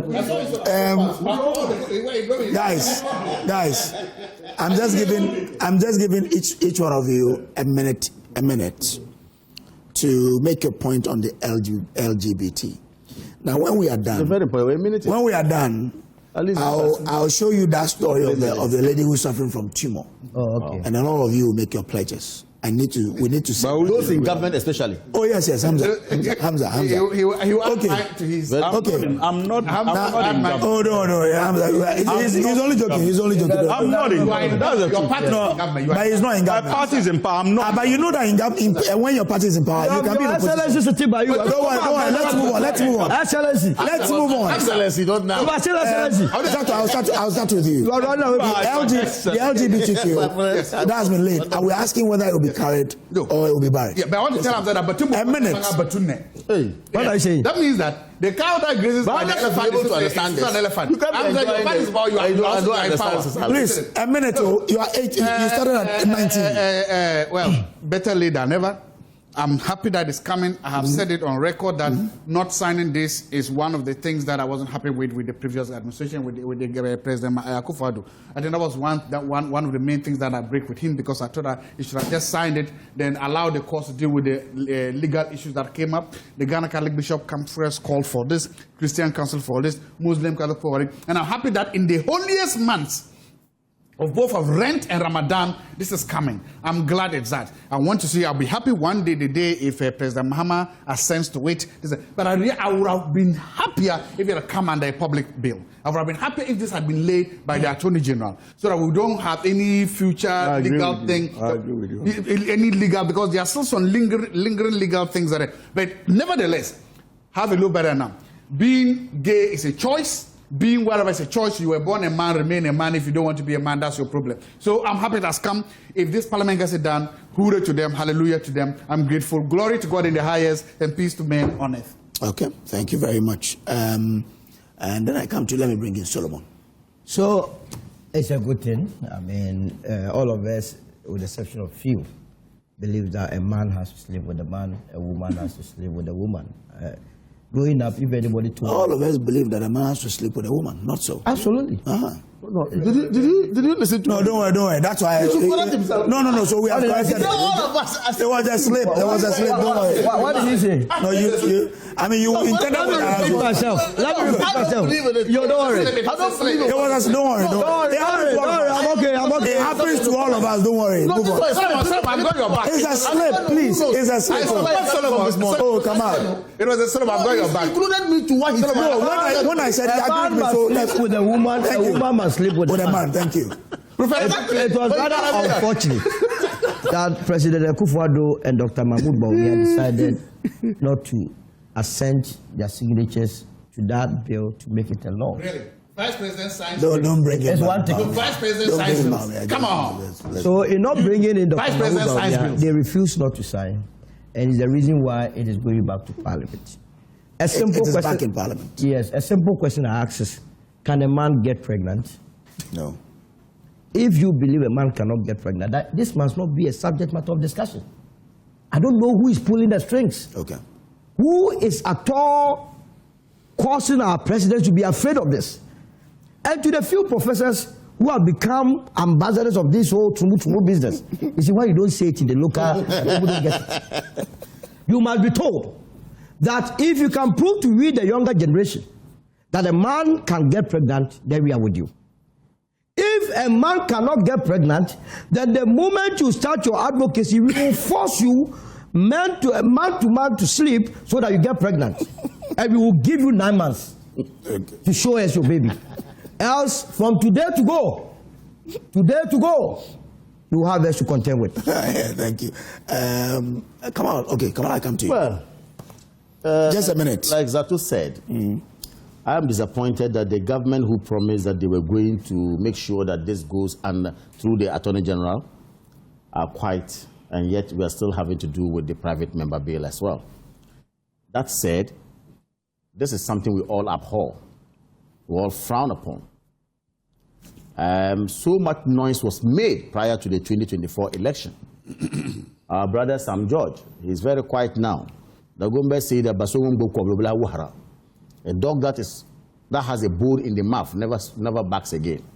So I believe that sometime, maybe because of the bone in his mouth, he's not backing again. You see, if not, Sam George had cause to back and make noise about it, and the President Mahama will know no peace. If he doesn't sign this one, he comes to power. President Mahama came and said they should go back, and then it will come under some whatever government bill or whatever. We are watching. This semantics, let's stop it. What is bad is bad. So you should have. What is bad is bad. If it wasn't signed yesterday and it was, of course, I have always told my position. All right. That your government. I'm a Muslim. Yes. And of course, it's in the month of Ramadan. Yes. There's no day. Then you should have resigned from the MPP for. When you should have resigned from your party when your president decided not to sign. Thank you. Should have He left them. He resigned from there. Thank you very much, gentlemen. Thank you. Make sure that the noise they made about it, they okay. You were happy when it was not signed. Thank you. I'm grateful. This was first of all, good morning to Dr. Joshua Zato and Kamaldeen. I must commend the Chief Justice for throwing these frivolous petitions against the chairperson of the Electoral Commission and the deputies. As for Kisi Jabenshumuvo, the Chief Justice erred. This is because the Chief Justice should have considered the loss this nation has suffered from the OSP's office. There hasn't been any significant benefit accrued to the state. Nana Kema Boateng, a.k.a. Dr. Bawumia, will be president in 2028. Yes. Hamza, a minute. Let's president go. of where? Hamza, let's go. Yes. A minute. Let's go. Tamasco Boys Association. Of Tamasco Boys Association. Let's go. When they were accusing Cocoa Board of, what do you call it? Spending money anyhow, you know what came to my mind? At least our you say talk about LGBT, wasting resources, bathing in a luxurious jet, or in the name of building a cathedral. Today you are renting jets all over. That hole is there. President Mahama is renting jets all over. You even want to buy one with. But you see, the hole is there. Is the hole not there? You see, so much has changed in this country over the last 1 year, and we must give credit is due. So much has changed, especially when it comes to the handling of our finances. You are buying a jet with Please, when you are speaking, I was quiet. So much has changed when it comes to talk about LGBTQ. They didn't say come and talk about. So when we talk about frivolous and reckless expenditure, we know the party to take that tag. It is definitely not the NDC, but it is a party that drinks LGBT and shits. Please, let's go on the issue. Hamza, let's go. Hamza, LGBT. Now to the issue of LGBT. You know, when Dr. Zato was talking, I made the point that I agree with him. Yeah.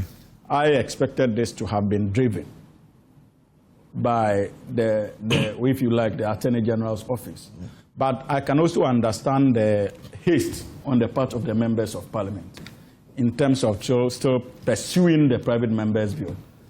Possibly because they feel, there are so many bills that the Attorney General's department is working on that are even not at the committee stage. Okay. All right. We've just been in power for less than 2 years. Okay. Some of these things are expected. But you see, he made a pass at the Honorable Sam George. Not long ago, when the bill was even late, the Honorable Sam George repeated his commitment to that particular fight. And if you go on Facebook, thank you very much. You would know that the responsibilities of ministerial appointments has not shifted. Thank you very much. I'm grateful. As far as that let me say, gentlemen, I'm grateful, gentlemen. Thank you. Okay. So this is still the AM show. We'll take a break. I was joined by Solomon Owusu, Director of Communications of the United Party, Hamza Mohammed, and Hamza Suyini is a lawyer and a member of the NDC's communications team. People are saying he should go for the communications director position. I don't know. We'll leave that to him. Kamal Dean Abdullah is a Deputy Communications Director of the NPP. Joshua Zato is a political analyst and a policy analyst with the University of Ghana. But this one from our boss here at Multimedia says, belated birthday to you, Ms. Shelley Kum, Head of Corporate Communications, Vivo Energies Ghana. So belated birthday to you, Ms. Shelley Kum, Head of Corporate Communications, Vivo Energy Ghana. Yesterday was your birthday. Oh, you are giving us 500 Ghana cedis. Thank you. You also giving us 500. Okay, so I've raised 1,000 Ghana cedis. Right. You give us 1,000 Ghana. So I've raised 2,000 Ghana cedis this morning. Thank you very much. That says 500. They have an important week celebration coming up, and it's the Quality Week. It's a very important activity they embark on every February. And in studio with me is Professor Kwejo Asamoah-Kosi, is Associate Professor and Head of Department of Immunology at Noguchi Memorial Institute for Medical Research. And also in studio is Dr. Suzanne Edu Amankwa, Institutional Quality Manager at Noguchi Memorial Institute. Good morning and welcome. I mean, it's every now and then we keep hearing about Noguchi, and every now and then you're up to something. You're up to something. I mean, for the benefit of those who are not very familiar with what you do at Noguchi, can you just briefly share that with us? Okay, thank you very much for the audience at the time. Noguchi Memorial Institute is a biomedical research facility. So what we do is to conduct research into infectious and non-infectious diseases. It is also a center for training, so we also do engage in a lot of training for students, for postgraduate students and undergrads, and also provide specialized training for disease diagnosis to the health system, both in Ghana and outside other parts of Africa. And then the third leg of our mandate is to conduct disease surveillance and monitoring, results of which go to support the efforts of the Ghana Health Service to manage diseases in country. So these are the three legs of what we do, but research is the primary and major focus of what we do at Noguchi. And interestingly, we do appreciate that beyond research, you also have a strong commitment to ensuring quality. And because of that, you've decided to dedicate the month of February to emphasize on quality. Dr. Susan, talk to us about the Quality Week that's coming up, Okay, so for us, quality is not an event. It's not just about the week. It's about a culture that we have. Gucci has been in existence for more than 40 years, and we've always produced excellent work. We've always had a culture of quality, but it was not structured the way it is now. And so about in 2023, we decided that we wanted a more structured program that will lead us to accreditation, so that it's not just that we produce excellent work, but we also have the certificate to show. So we embarked on making sure that we had a centralized quality management system. And we started the Quality Week. The very first Quality Week, we talked about creating awareness. So it was think research, think Noguchi, think quality, and it was to create awareness. So we had quality champions who were championing it, making sure that everybody knew that whatever they were practicing, was going to go into a formal system. And so we did that. Then the following year, we said involvement. And you know that quality involves everybody. So because every work that is done in Noguchi, quality is the basis, is the foundation. You must start from the very beginning, And so we talked about involvement, making sure that everybody from the gate to, the highest position. So we started off involving everybody. Then we were able to get accreditation in 2024. And we said, a culture of quality. How do we sustain it? Come now, 2026, we said, beyond accreditation, we have accreditation now. We're the first biomedical research facility in West Africa to have 15189 accreditation. So what do we do beyond accreditation in terms of continuous improvement?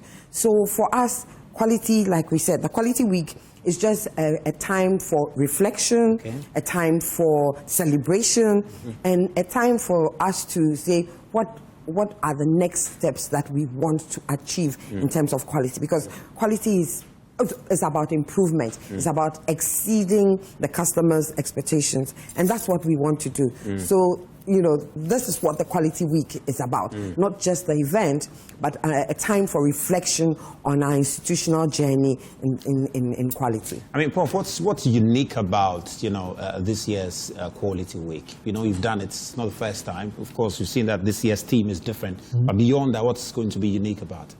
Okay, so one of the unique things that is happening is we always have within that context competitions that would bring people's minds back to it. One thing that we have at Noguchi, which sometimes could tempt as a challenge, is a very high turnover. We have lots of people coming in and going out. And so whenever new people come in, we have to sort of get them into that culture. Because that is one way that your quality system can crumble. If new people come in and they come and do things differently. So this year, there's an enhancement of some of the activities that we do to involve new people who will now sort of have the culture embedded in them. Because once you lose sight of that, you're likely to have your quality management system suffer. So this year, there's a lot of involvement of all sectors of staff, and then to have everybody to actively participate in the program so that we can continue to enjoy. Doc, I want us to talk about the opening ceremony, which is happening on the 23rd of February, and we've seen the lineup. Quite a number of people are going to be present there. But before we get into it, just briefly help our viewers appreciate your work in the area of quality in their day-to-day lives. Help us appreciate how it affects us. What you do at Noguchi, how can we relate to it, on the streets of Accra? So if you went to the hospital and they said you need a specialized test, and that test can only be done in Noguchi. If you came to Noguchi and from the very moment that we picked your sample till we were able to analyze it, till we were able to give you the result, we'd have everything we done within a system, a quality system, ensuring that there are checks and balances, and that from the very beginning till you receive a report, we would have used quality principles to give you that. So you can take that to the bank, if I should say that. Because we are a specialized institution, and people may come to us in everyday people may come to us at a certain end point because they would have tried other things. Then when you come to us, we expect that whatever you get there will give you a proper diagnosis so that you can be treated better. You understand? So for us, in those terms, that is what the ordinary person should know. That if I came for a COVID test and I said that the COVID test was positive, then there was a 99% chance that it is positive, and we wouldn't give you a false positive, or So that is for the ordinary. That's profound. That's really profound. Let's talk about the opening. You want to? I thought you were prompting me. You wanted to ask. So I just wanted to add the fact that we started, or we got our accreditation beginning 2024, but really beyond or before that, what we were doing was still standard. It's just for the purposes of assurance. It's just like a company going for ISO 9001 accreditation. It's to assure whoever is patronizing your service that, yes, you are following international standards, and that what you are churning out is what it's supposed to be. So this accreditation gives us that international stamp, if you can put it that way. Yeah, awesome. Let's talk about the opening ceremony now. Okay. I see that the lands minister is going to be present, and a few other individuals. So the lands minister is there by default because he's the acting Minister for Environment Science. Last year, may he so rest in peace, we had Honorable Mutala Mohammed who came, fantastic gentleman, and he came, and we have a relationship with the ministry in those terms that he was so interested in helping to promote the science extra. So of course this year, in honor of his memory, we said that we still have to invite the acting minister, to come and grace the occasion.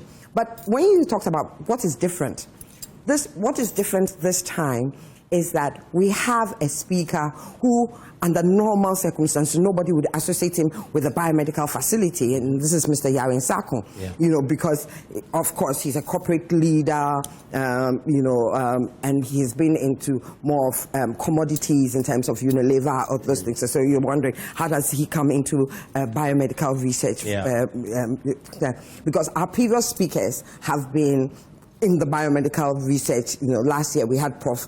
D'Souza, who is a parasitologist. Those kinds of people have been our keynote speakers. But with Mr. Yarin Sakon, we recognize that quality goes beyond our borders in terms of Noguchi. Everything we do affects people's lives. And of course, he being in that space will give us a certain insight and a certain view of what we do in terms of the larger world and everything. And so that is new for us to have him as a speaker. And we know that he would deliver something that it will make people look and say, we didn't recognize Noguchi in that light. You understand? And so that is what we want. So it will be happening at the conference hall? Yes. On the 23rd of February? Yes, that is coming Monday. Coming Monday. At 9 p.m. And Noguchi, we are known for our punctuality. Right? 9 a.m., sorry. Yeah.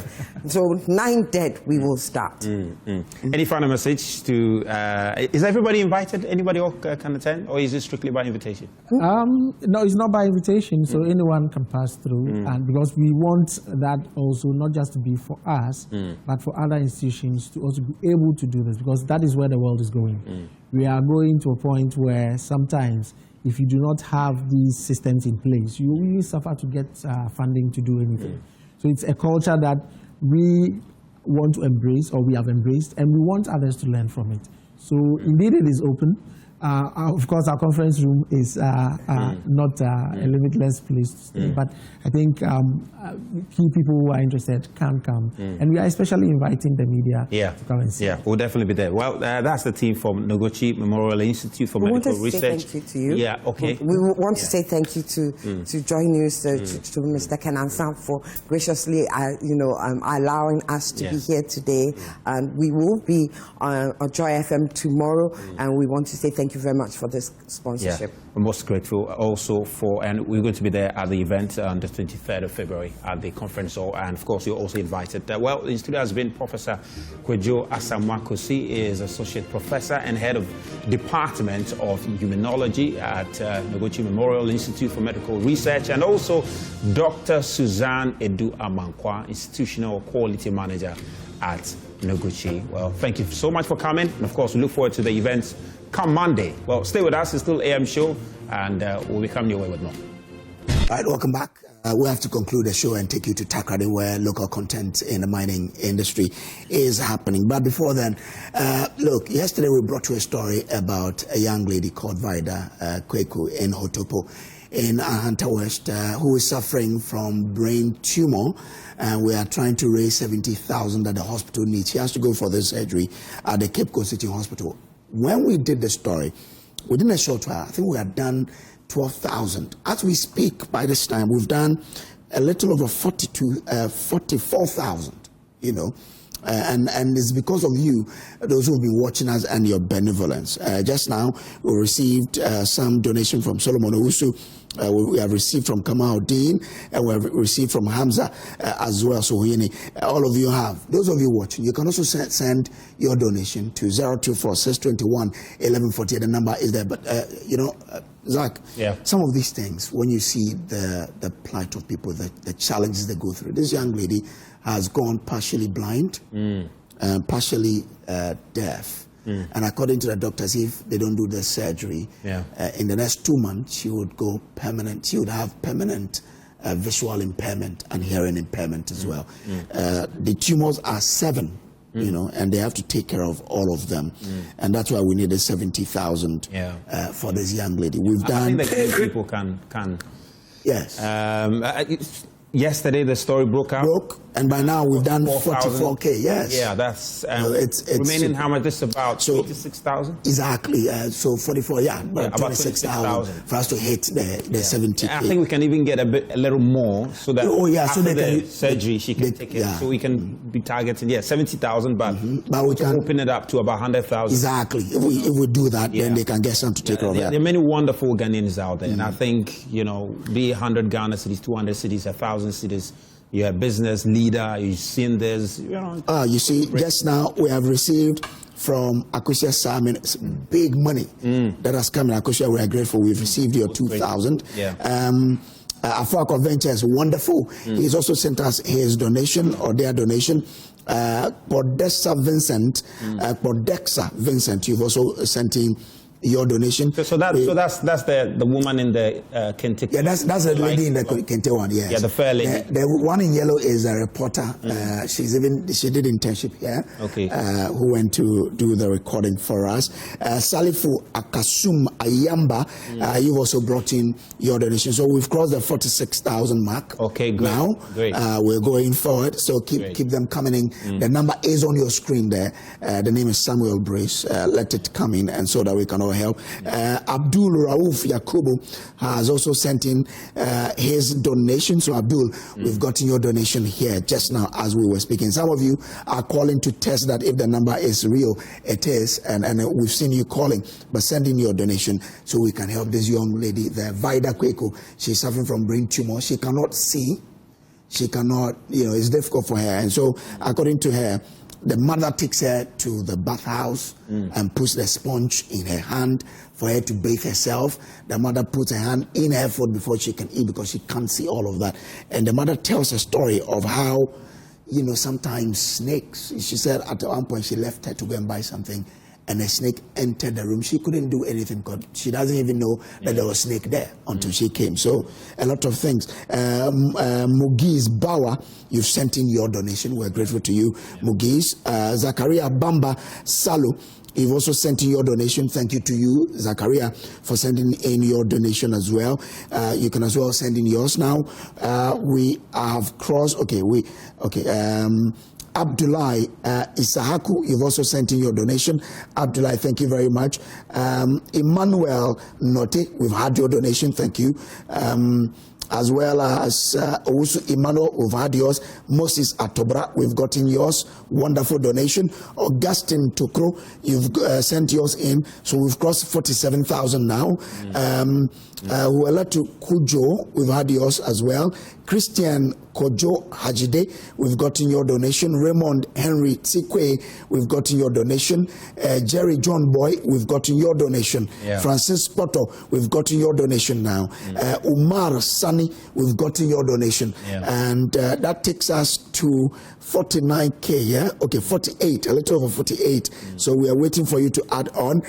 We will raise this money. We'll raise this money. We'll raise it. I mean, look, we're just a little close to the 70 mark. Every individual. Romeo Eche Juke has also sent his. Fred Omari has also sent in his donation. So, look. I mean, this is how we take care of ourselves. This is how we take care of ourselves. So Alexander Meku as well. Abdullah Osman has also sent in his donation. This is what was said. And then the musician said, "One power brought Tasi." Exactly. So we are helping this lady while she has life. Yeah, exactly. The lady and the mother and the family would feel some relief when this is done. Help us cross the mark. We are looking for 70,000 for her, but we want to raise 100 so we can give some to them to take care of her after the operation. Adams Mohammed, Tomb Globe Link, you've brought yours in. John Kweku Gosu, we received your donation, beautiful donation. John Kweku Gosu, we received your donation as well. Okay, Ernest Chum has brought in a heavy donation. Okay. Look, it's coming. We've crossed 51. So individual. We've crossed 51. Yes. We've crossed 52 now. I'm sure there are some who would want to. There are groups who want to come and make donations. Oh yes. Why not? Come to Joy FM. Come to Joy. Yes. And do it. We'll take it. Adongo Richmond, we've gotten your donation. Judith Kwabia Ankara, we've gotten your donation. Ophelia Apia Kubi, we've crossed 53,000 now. Wonderful. We've crossed 53,000. Let's keep going. This is beautiful. Look, Ghanaians, you are wonderful people. Ali Bayena said we've gotten your donation. Keep them coming. I'm sure by the close of today would have gotten the funds. Would have gotten it. So keep them coming in. Okay. It's time to dip into your CSR, budgets, all the corporate entities. Let's get this done. Once we've crossed 53, we know that we'll get to 70. We'll definitely get to it. So keep them coming. So let's now take you to Takrady, where the local content event is happening on the mining sector. So we take you to Takrady now. The panel is already seated. Let's take you to Takrady.